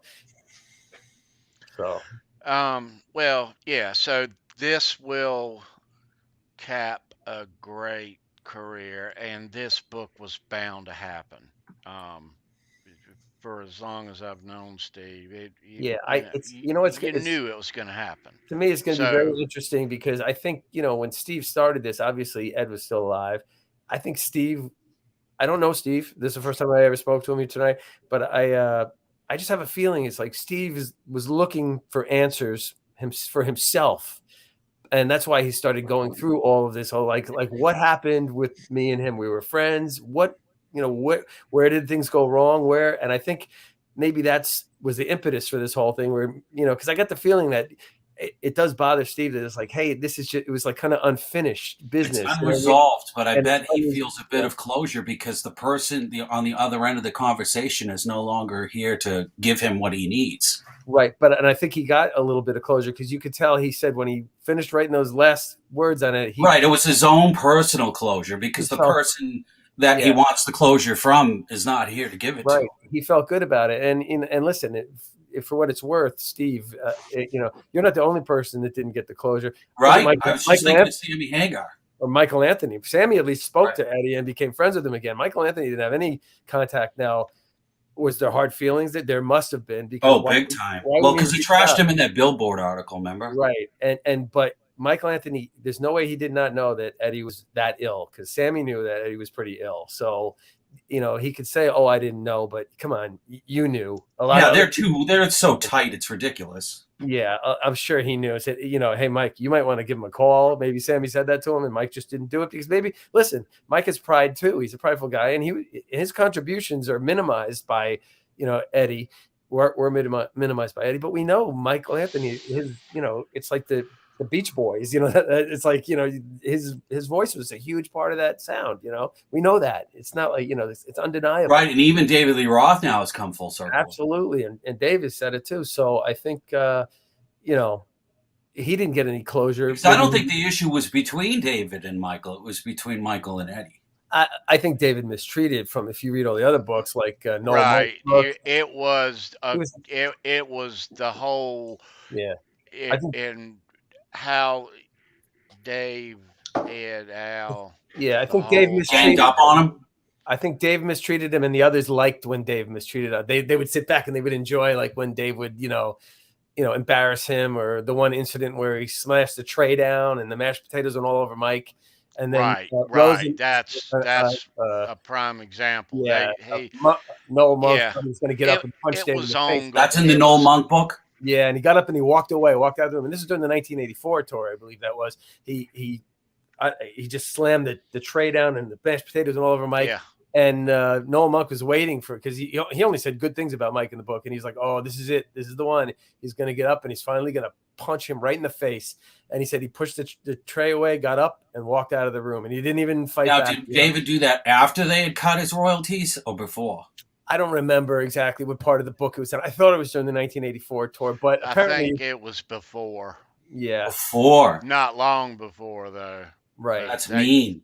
And the getting him to sign so they were hazing him. That's very mean. But that continued all the way to the end. Right, but it I think they needed Mike after Dave split because they still wanted to remain Van Halen, and I think that they figured, well, we got to, I think things were good for a little while in 5150 because Mike had his songwriting credits back. I don't know, that. Well, yeah. So I don't think things were too kosher on the 04 reunion tour, though. I'm sure there was a bit of bad blood there. No, because Eddie said that because that was the dark Eddie at that point, and he said that he didn't want him on there. And then Sammy said, well, if he's not on there, then I'm not doing it. And you're talking about millions and millions of dollars. At that point, Irving Azoff was managing them, and they were making all that money. Right, but in 04, I don't think Wolfgang was in a position to play, right? Because he would have been too young. Correct. So that whole thing. So what? He was going to get someone else? Well, Eddie did say that. I think he wanted to get somebody else. He just didn't want him. He just didn't right. So he was just going to replace him. Right. I think Irving Azoff would have talked Eddie into it anyway. You have to have him in here. But we're talking big make it more legit. Big money they were making there, and I think that was the reason they brought him on there because, they know what he did with the Eagles and they know how he controlled everything, and he made millions and millions. And I think Van Halen, I pretty much know that they were very bitter that they were the biggest band of the 80s and they didn't make any money. No, and I always say, look at Bon Jovi, how much money he's worth, and look how much money Eddie was worth. I mean, it's like, how is that possible? Part of it's their own fault because they didn't tour Europe and they didn't, expand, and they couldn't get along with people, and Eddie couldn't get along with people. That was part of it. So when they brought him on board, I don't think it was for love of, Eddie, I want to get back together with Dave. I think a lot of it had to do with like, okay, let's make up for lost time here. You know what I mean? That's why I think they hired Irving Azoff because he was known for being able to manage people's personalities. and like he did with the Eagles, because they said he did it with the Fleet. He did it with Fleetwood Mac's reunion too. All of those, right? So separate buses, separate hotels, separate planes. They would see. Dave wouldn't even do the sound checks with them. He would show up, shake hands with them right before the show, go out, pretend they were buddies for 2 hours. Then he wouldn't see right, as separate dressing rooms at opposite ends of the place. And then they wouldn't see each other until the next city, right, as they're walking out on the stage, shake hands and go out and do the show. So, I mean, and they managed to control that for what, 3 tours, three or 4 tours right there to keep the peace. You know what I mean? But I think a lot of that was just about making as much money as they could possibly make, which they did. They grossed a lot of money on those tours, more on those tours than they ever made in the 80s and 90s, I think. On those last 3 tours, I think they made more money than they ever made. So that was a big part of it. But I don't think it was for, let's put the band back together. Valerie said the only reason that Eddie wanted to do it is because Wolfgang wanted to do it, wanted to play, So we got some cool news that you shared with me earlier this week, John, that we'll get to. Some really excellent news about Wolfgang.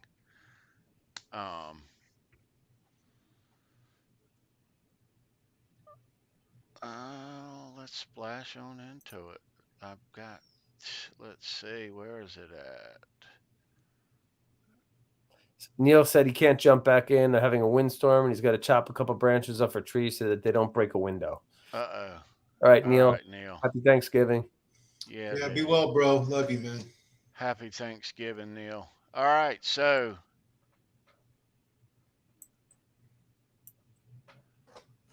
how's that look?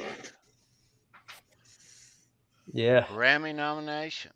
Yeah, that's pretty good. That it's good company. Foo Fighters, Paul McCartney, Kings of Leon, Weezer, and Mammoth WVH for best rock song. He's in good company. So even if he doesn't win, it's still the nomination is pretty cool, Absolutely. Right on, Wolf. That's super cool, dude. It's very cool. Massive. Yeah. Yep. It's to be mentioned with Paul McCartney and Foo Fighters. That's pretty cool. Yeah. And also, Wolf has announced some more Europe dates, John. Right. With one of your favorites there. Who's he Uh-oh. going with, Tony? Who's he going out there with? Uh-oh. Look out. Look at that. Yep. They got rid of one Van Halen member and they got another one. So Wolf's gonna open Mammoth WVH in Switzerland, and this is after the Scorpions run. Is that correct, John? I believe it is, and which is great because when you think about it, it's like, it's a smart move by Wolf because he's going to Germany with the Scorpions, and he's doing Switzerland here with Kiss. So he's trying to spread the brand around Europe, which is smart too. Yes. As you pointed out, John, which Van Halen failed to do. They didn't capitalize on it. They could have. They went obviously early on in the first tour. They were over there, and then just a few other times, I think that was it. And which has always kind of struck me as weird because 2 guys that are from Europe, you think that they'd want to go there, more often, but they really were an American band, I guess. Back then, I think it mattered about album sales, so maybe they thought that based on the album sales, there wasn't enough what they used to call interest. Yeah. Right? Yeah. Well, too, in those days, it was in your best interest to go to Europe and other countries, even as an opener like that. But it's timing,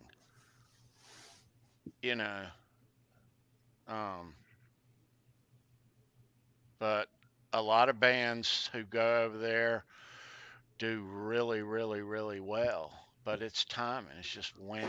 Yeah, and then when Van Halen, in was it 95 when they went over with Bon Jovi, that just turned out to be Bon Jovi just used them and try to embarrass them. Basically, that's the way I look at it. The support act, right? Yeah, they only played like, what was it, 2 weeks with Bon Jovi or something, but he tried to, he was going around saying Van Halen's opening for me. You know what I mean? It's the only reason they jumped on was because they, their manager at the time was, what's his name? Alex's ex-brother-in-law was Ray Daniels. And I guess it was a smart business move because Bon Jovi was footing the bill for all, it was their, they were shipping all the equipment over. Van Halen didn't have to bring, a lot of their stuff, the PA or whatever, the lights and all that was all Bon Jovi stuff. And, they were saving a lot of money by going with that out there with him. But I think it kind of backfired because he tried to use it to make himself look better. Like Van Halen's opening for me, and it must not have went over pretty well. Cause I remember reading, I don't know if it was in Sammy's book, but at one point, I think Eddie maybe had a few too many beers, but I thought he went looking for John Bon Jovi to beat him up or something. Oh, Lord. I heard he was banging on his hotel door room or something like that. I just don't think it went very well at all. And I even think Michael Anthony was kind of mentioned that. And I don't think he was happy about that whole Bon Jovi thing, the way it went down. So, yeah. I hope it didn't go down as badly as it did with Fred Durst. Yeah, right. Exactly.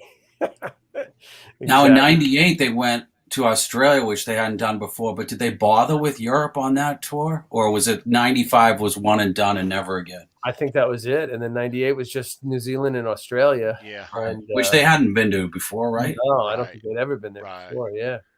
Yeah. But actually, didn't they? And then they went back with Dave. Did they do Japan? Did they go to Australia again? They did do Japan for sure. I don't know about the others. They did that in 2013, right? And they did. I don't know if they did any Australia gigs then. Maybe they didn't. Maybe they just did Japan. I think those guys, the British blues guys, would have seen. I know they always talk about how the only time they got to see him was on '98. Right, exactly. So I don't think. Yeah. I think they were talking about going to Australia, but they didn't. They didn't go. They thought they were going to jump from Japan down while they were over there, but I don't think they did. So really, I mean, listen, they could have been a lot bigger. They should have been a lot bigger. They were huge in the United States, but but everything about Van Halen is just you look back and say in hindsight, there's no great video of them from the early years. There's no pro shot stuff. And you look at Led Zeppelin and look at all the great video there is of Led Zeppelin compared to Van Halen. You know what I mean? And there should be full live shows from every tour. In 1984, there should be pro shot camera stuff. Right. And it doesn't sound like there's really anything. You know what I mean? Which obviously when all the bands started recording every show, when they started doing the video and that became a big thing in like the late 90s, or mid 90s, I'm sure from Balance, at least from Balance, they probably have good audio from, For Unlawful Carnal Knowledge and even OU 812 and 5150, maybe soundboard stuff quality, but the video stuff, I think the first time that you really used the screens was in '95, right? Did they use them on Carnal Knowledge? I don't think they did. But those screens were but they still probably have pro shot video with different camera angles, and but even so, they had a couple. They had the Toronto show that was filmed, that was on MTV, or there were two shows. There was one in Jacksonville or something like that, or it was in Florida. I know that. And then Tallahassee or something, you know what I'm talking about on the Balance tour?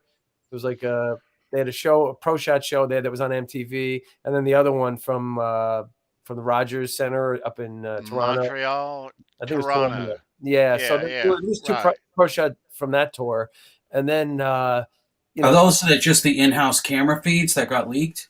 No, well, those are pro shot. Those are like multi-camera, because that became the norm. Now bands do that now. It's like, and so every show with Roth on those last couple tours, I'm sure they have tons of video of every show. They have the whole, shows probably recorded for that, audio and video on that. You know what I mean?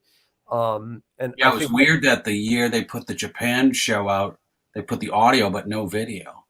Yeah, it is kind of weird. You know what I mean? I wish they'd gone back and just, found a better show, than that show. I didn't think it was, I almost think the reason that they let Dave pick that show is because Dave wanted to show people that he could speak Japanese or whatever, you know what I mean? Like, because that show it's not a great show. It's this, the sound is not good. I mean, I just, there could have been, you know, a much better live album to put out than that. But the other thing is, 98 with Sharon, sorry, Tony, but they had a screen out with them on that tour, but it was too expensive. And they dumped that screen because they were losing money on that tour because they weren't selling out, you know, as that tour went on. And they actually stopped using the video screen. And I remember reading somewhere that it was because it was too expensive and they were losing money and they didn't want to lose the money. So they ditched that video screen that they originally had, I think, on that tour. Pensacola, Keith said, that was the other show that MTV did with them when they, I guess that was like the opening tour or something like that in 95. But, you know, there's so in the later years, there is some video as far as that. And I'm sure the 2004 disaster tour, there's video of that, but I really don't care to see that ever again. But 2008, 7, 8, 13, 15, you know, I would like to, I wish they would put out the Hollywood Bowl show or something like that, you know, remix it or do whatever they had to do, something like that. I remember that, Keith. But it just bothers me that there's nothing earlier. I mean, with Roth from the first 7 or 8 years, you know, 1984 tour, even Diver Down, a good pro shot thing like that. And you look at the thing coming out tomorrow night with the Beatles, all the footage that they had. You know what I mean? And you know, it's amazing. My kids are looking at it saying, like they can't believe it because it's so clear. The quality is like, no, that's really that old. And they're like, you got to be kidding me. I'm like, no. But you know, it's just that's just a big shame that Van Halen never pro shot early stuff. You know, like Led Zeppelin did. There's tons of Led Zeppelin stuff compared to Van Halen, and you know. Yeah, well, you never know. Stuff gets unearthed. So as the years pass, we'll see. And all the Zeppelin stuff predates MTV. Yeah. Exactly. Way by a long shot. You know what I mean? Yeah, Tony, to your point there, I'm hoping that, you know, someday, even if it's a compilation video. Well, it has to be though, because there's references in the encyclopedia that says that there was pro shot video done by Warner at this date. Right. But then it's not, where is it? Yeah, well, a lot of people said the Oakland, they did the whole show, but Eddie said they definitely didn't. It wasn't. Eddie himself, he said, no, it wasn't. It was in, I think it was in Brad and Chris's book. I think they brought because a lot of people, we were all wondering, said, oh, there's got to be more than those, you know. I don't know if Don Landy thought there was at one point or said something. So we were all hopeful about that, but Eddie said in one of their interviews that no, there's not. It was just Mike did too. Yeah, right. So the film crew was there to strictly film 3 songs. That's it. That was it. No, I don't think it went down like that. I don't think there really was a plan. Probably not. They filmed a couple of nights, but they also filmed in the afternoon one of the days during sound check, and that shows up in those Oakland things. There's Dave has an Oakland scarf and all of a sudden doesn't, and his hair's really neat and he's all dry. But our friend Bo Bulware, who I talked to today, I don't know if he's out there now, Bo lives near Oakland, and somehow, I don't know exactly, he's told the story here, but could basically come and go in the Oakland Coliseum at will, in and out. So he would leave. Van Halen's there in 81 for, you know, a couple of 3 nights, and he just comes and goes, lives nearby, comes in at lunchtime, hangs out way up in the seats, you know, leaves, goes home, eats dinner, comes back to watch the concert. He came back in the middle of the night once. Nobody in the arena walked up on the stage. Yeah.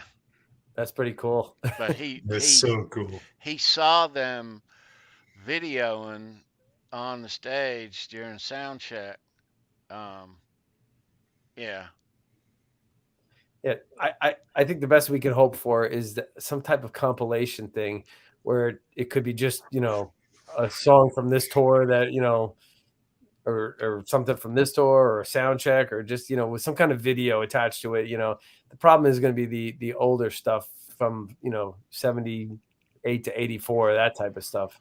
I just don't know how much stuff there is there. You know what I mean? So hopefully there's something, but I'd like to see them do some kind of compilation with that. I'd like to see some more live Van Halen videos, even if it is from the last few tours, because they really they never put out anything since 07 with Dave. They never put out any video, right? No video. No, just one live audio album. Just a live audio album. So you know what? Listen, when I look back at those, I remember listening to the bootlegs from off the soundboard from 07, 08, and I thought Dave sounded pretty bad. I was like, oh my gosh, he's definitely lost a step. But then when I listen back to them, for the difference between 2015 and there, Dave sounded way better in 2007 and 8 than he did in 15. Yes, he did. He sounded best then. Yeah, he somewhere around 2011, before the tour for A Different Kind of Truth. That's when he's, I guess the wear started showing up on his voice really badly at that point. But which is a shame, because I think 2015, I think they were the tightest that they were since they reunited. I thought that tour was really, really good. I loved the set list. I thought it was great. I thought they were really relaxed playing. I thought Ed played even better than he had on the previous couple tours. They were a lot tighter, I thought, as a band. I just thought Dave's voice wasn't as good on that last tour, which kind of stinks, because I think if he had sang the melodies as they were on the albums, I think it would have been fine. You know what I mean? I think they would. I wouldn't even be opposed to bringing him back in the studio and redoing some vocals in there just to have something. You know what I mean? Like a live, that sounded pretty decent quality. I wouldn't even care about that, to be honest with you. Well, they say that he chose that particular show. Yeah.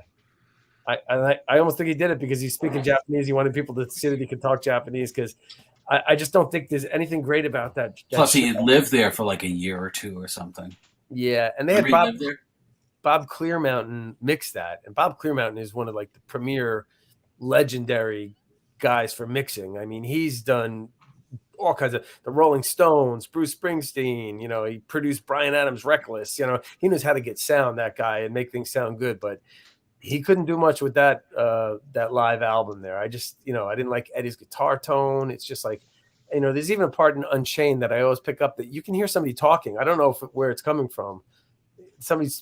I don't think it's in. Listen to the Unchained in there, and you'll hear somebody say something into a microphone somewhere, and it's like, I don't know if it was a guy behind the soundboard or something speaking in a talkback. I don't know what it is. It's just really bizarre. Listen to it. Listen to it slowly. I forget which part, but you can hear somebody speaking and they're talking. They say a word or two like that. I'm like, where's this coming from? But I just I hope that And listen, like we said a few months ago, Alex was seen with Don Landy, and they were looking at that Dolby Atmos, in the studio. They're doing something with that, seeing how it worked. I guess remember that photo that we saw, and all I could tell you is that that's Dolby Atmos is a big thing now, because if you go on Apple Music and you'll see the Dolby Atmos, it's all the songs are on there or whatever, they're mixed in with that Dolby Atmos now. So that's all of the new stuff coming out is done with that. So I think that it says it on the bottom here. I was looking at Dolby Atmos is an immersive audio experience that surrounds you with sound from all sides, including above. So it's it's replacing 5.1. Right. So it's the new thing. And the fact that Alex and Don Landy were there, that kind of gives me hope that they're talking, and maybe Don's retired now, and he's got to be in his mid-70s, and maybe Alex is gonna talk to him and say, hey, can you go up to the studio and and start going through some of this stuff and see what we got. So hopefully that's the case. And I did see Wolf said something about I wish I could find it. When you guys can talk in a minute, I'll see if I can find it. But he made it sound like something, Alex, anything Van Halen related will be out. Did you see that? Yeah, I think hang on, I may have something here loaded in. Do I have anything loaded in? Ben Tom said it replaces 9.1, so the Dolby Atmos. Yeah, Hey, Tom. Hey Tom, what's going on, bro? Hey Tommy. Hey guys, Sandra's signing off for the night. Sandra, we love you. You take care, sweetheart. All right, Sandra. Thank you, good night. Sandra. But he basically said that anything about anything on that will be answered by Alex Van Halen. Yeah. Keith said that anything Van Halen related will be referred to Alex, which is good because like we were, hey, listen, Alex was with Don Landy, so come on, let's go. You know what I mean? Let's hope that there's something to that photo that that didn't seem like much at the time, but now if you kind of imagine or read into it, you can only hope that Don is back in the picture and they want to go back, give Ted a call and Don and say, hey, let's look at some of this stuff, or even Don, and just remix this stuff, remaster or whatever. I mean, do something with the old stuff and then look through those tapes on the wall and see there's got to be some stuff on those tapes, even if it's Eddie and Alex jamming, even if it's a compilation album of, hey, listen, this one song that we did with Sammy that we didn't release, it's a good song. We're gonna put this on that compilation album. Then here's Ed and I jamming, like a 5-minute jam on this, a great quality recording, of an unfinished song with no vocals, but we're gonna, Let me give you this and play devil's advocate, not to chunk a wrench in the machine, but what if it wasn't about that? Yeah, well, why they're there? Yeah. Well, you know what? You could well be right, 100%. But I mean, I'm just dreaming that they're gonna. Do you? I mean, obviously it's with the you can't inventory anything in the building. There's so much stuff there that would have to go through, right, sift through. Exactly. Yeah. First, they got to bake all those tapes, and then they got to transfer with all of his stuff. But not even all that.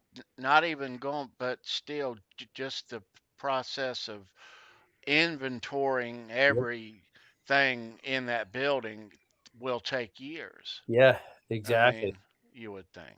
But they got, listen, you got to start somewhere. You got to bake those tapes. You got to transfer them all to digital. You got to, like you said, inventory them, see what you got on there, all that stuff, just to preserve it. Just at first, just to preserve it before you even think of doing anything. And then you got to sit down with Alex and you got to go through all that stuff and say, hey, I like this I don't like, and hopefully there's something there, you know what I mean? Because how amazing would it be 5 years from now to get a brand new Van Halen piece of music? To me, there was nothing like getting a new Van Halen song when it was the day it was released, or the album when it first came out. That was, to me, that was, I think I might have even enjoyed that just as much as seeing them live. You know what I mean? Is when that album first hit and just like, oh yeah, absolutely. You know what I mean? There's nothing like that feeling when a new Van Halen album came out or a new song. You know what I mean? So right. I just hope that there's something where we can relive that, 5 years from now, whatever it is, just to, have that feeling of hearing a new Van, even though it's not new and Eddie will be long gone, by then, but it'll be new to us, So yeah, I don't care what it is. I don't care if it's Eddie playing the cello. I don't care if it's, just something new, Yeah. We'll see. We shall. Yeah, see. I hope so. Yeah. But then the devil's advocate, like you were saying before, you know what? Like Wolfgang even said, well, maybe if there was anything good, it would have been released. If maybe there's nothing good on there, so who knows? But I find that hard to believe. I think that there's some good stuff there. There's got to be. Yeah, I just think that it's not going to. if it's not going to be anytime soon. No, I agree. But I'm just hoping that picture of Alex and Don looking at that new technology or getting, in wherever they were, whatever studio they were listening to it and watching, wow, what it's all about. You would almost have to think that maybe there's something, maybe they're just looking into this stuff, Yeah. So, hopefully. We'll see. So I will be amending the title of this show in lieu of this big announcement that Steve has laid upon us. Yes. So his book is done.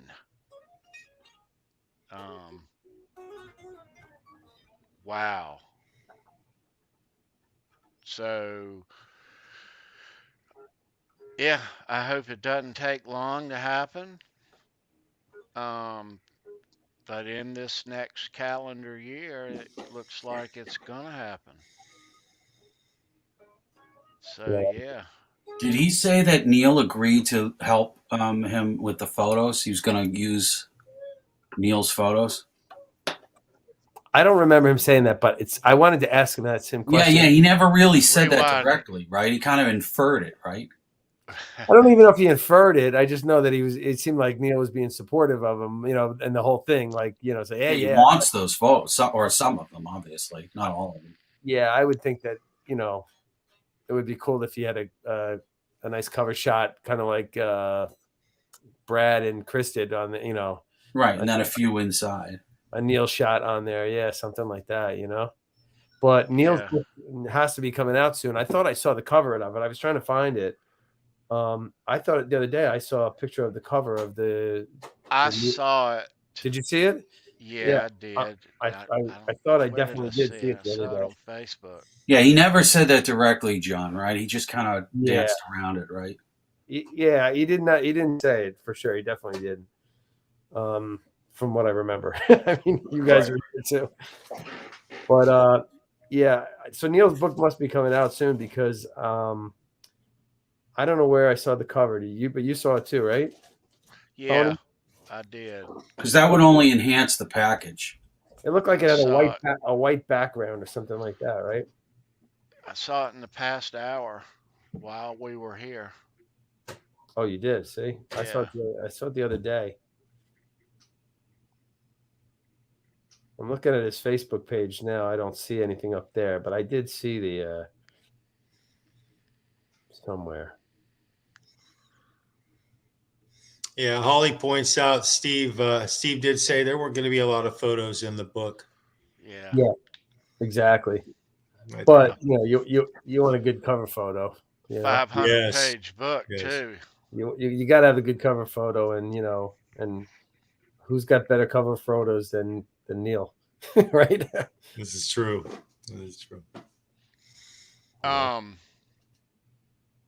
Okay. Speaking of Neil, let's give Neil some props. Yeah, baby. There you go. Anybody wanting a guitar built? Neil Daily Custom Designs. Links down below. Yeah. And Brendan B. Squared handcrafts these lovely cigar box. Totally guitars. Custom. Totally custom. I think the one in the picture, what you see, the one that's left is the second from the left. Yeah. Yeah. Yeah. So hit him up. His links are down below. And even if you have another idea, he will gladly work with you on your idea. They are lovely. I have a couple myself. And for those of us with Tattoos Inc., the original Essential tattoo care, high-grade formulas with organic ingredients to hydrate and protect. They are environment and reef safe. Fight the fade. Take care of your ink.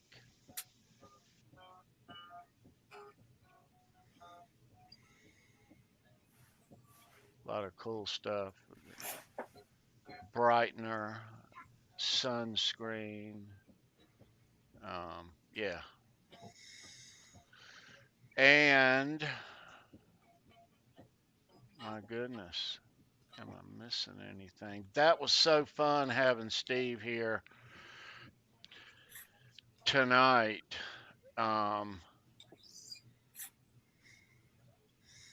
That's an awesome picture. That's a fantastic picture. Fantastic. 78 day on the green. Boom. That is freaking cool. Yeah. All right. All right. Kids, we are going to scatter out of here. So Tony, next week we got that little surprise from my visit to Dallas. Yes, we do. Can we give the kids a little? Yeah, might as well. John, Tell the whole. Right. Well, we'll just say that December 4th marks the 30th anniversary of the free show Van Halen did in Dallas, and we're just going to revisit that a little bit on next week's show. It's kind of cool. Excellent. Yes, so we will be talking about that, and this ties into your recent trip to Dallas. Yeah, John? But just as a complete, we'll talk about it next week. But it was just a complete coincidence. So that's what makes it kind of interesting. So I hope it sounds tasty, guys, because it's going to be cool. It's probably not that great. You guys are probably going to be like, "What? It's not that bad," but it's kind of cool. We all know that video. Yeah, exactly. We all know that video. So if you don't go back, if you don't know, go back and we'll go watch it. It'll be a treat. Speaking of treats, happy Thanksgiving to everybody. Happy Thanksgiving, you guys. Yes, and don't overdo it on the treats. Lot to be thankful for this year.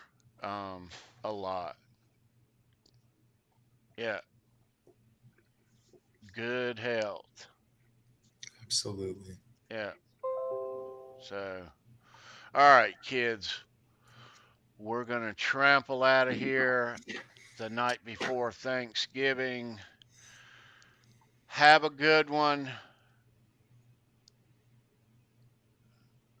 I can smell your kitchens from here. All right. So, all right. Guys, have a happy Thanksgiving. We're out of here. Happy Thanksgiving. Love you Any guys. last words, Charles Green? Hey, it doesn't matter if you go north, south, east, or west, you guys. Halenville, every road straight to Van Halen. Be well. Do something nice for somebody this week. Rock on, guys.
Steve, thank you again.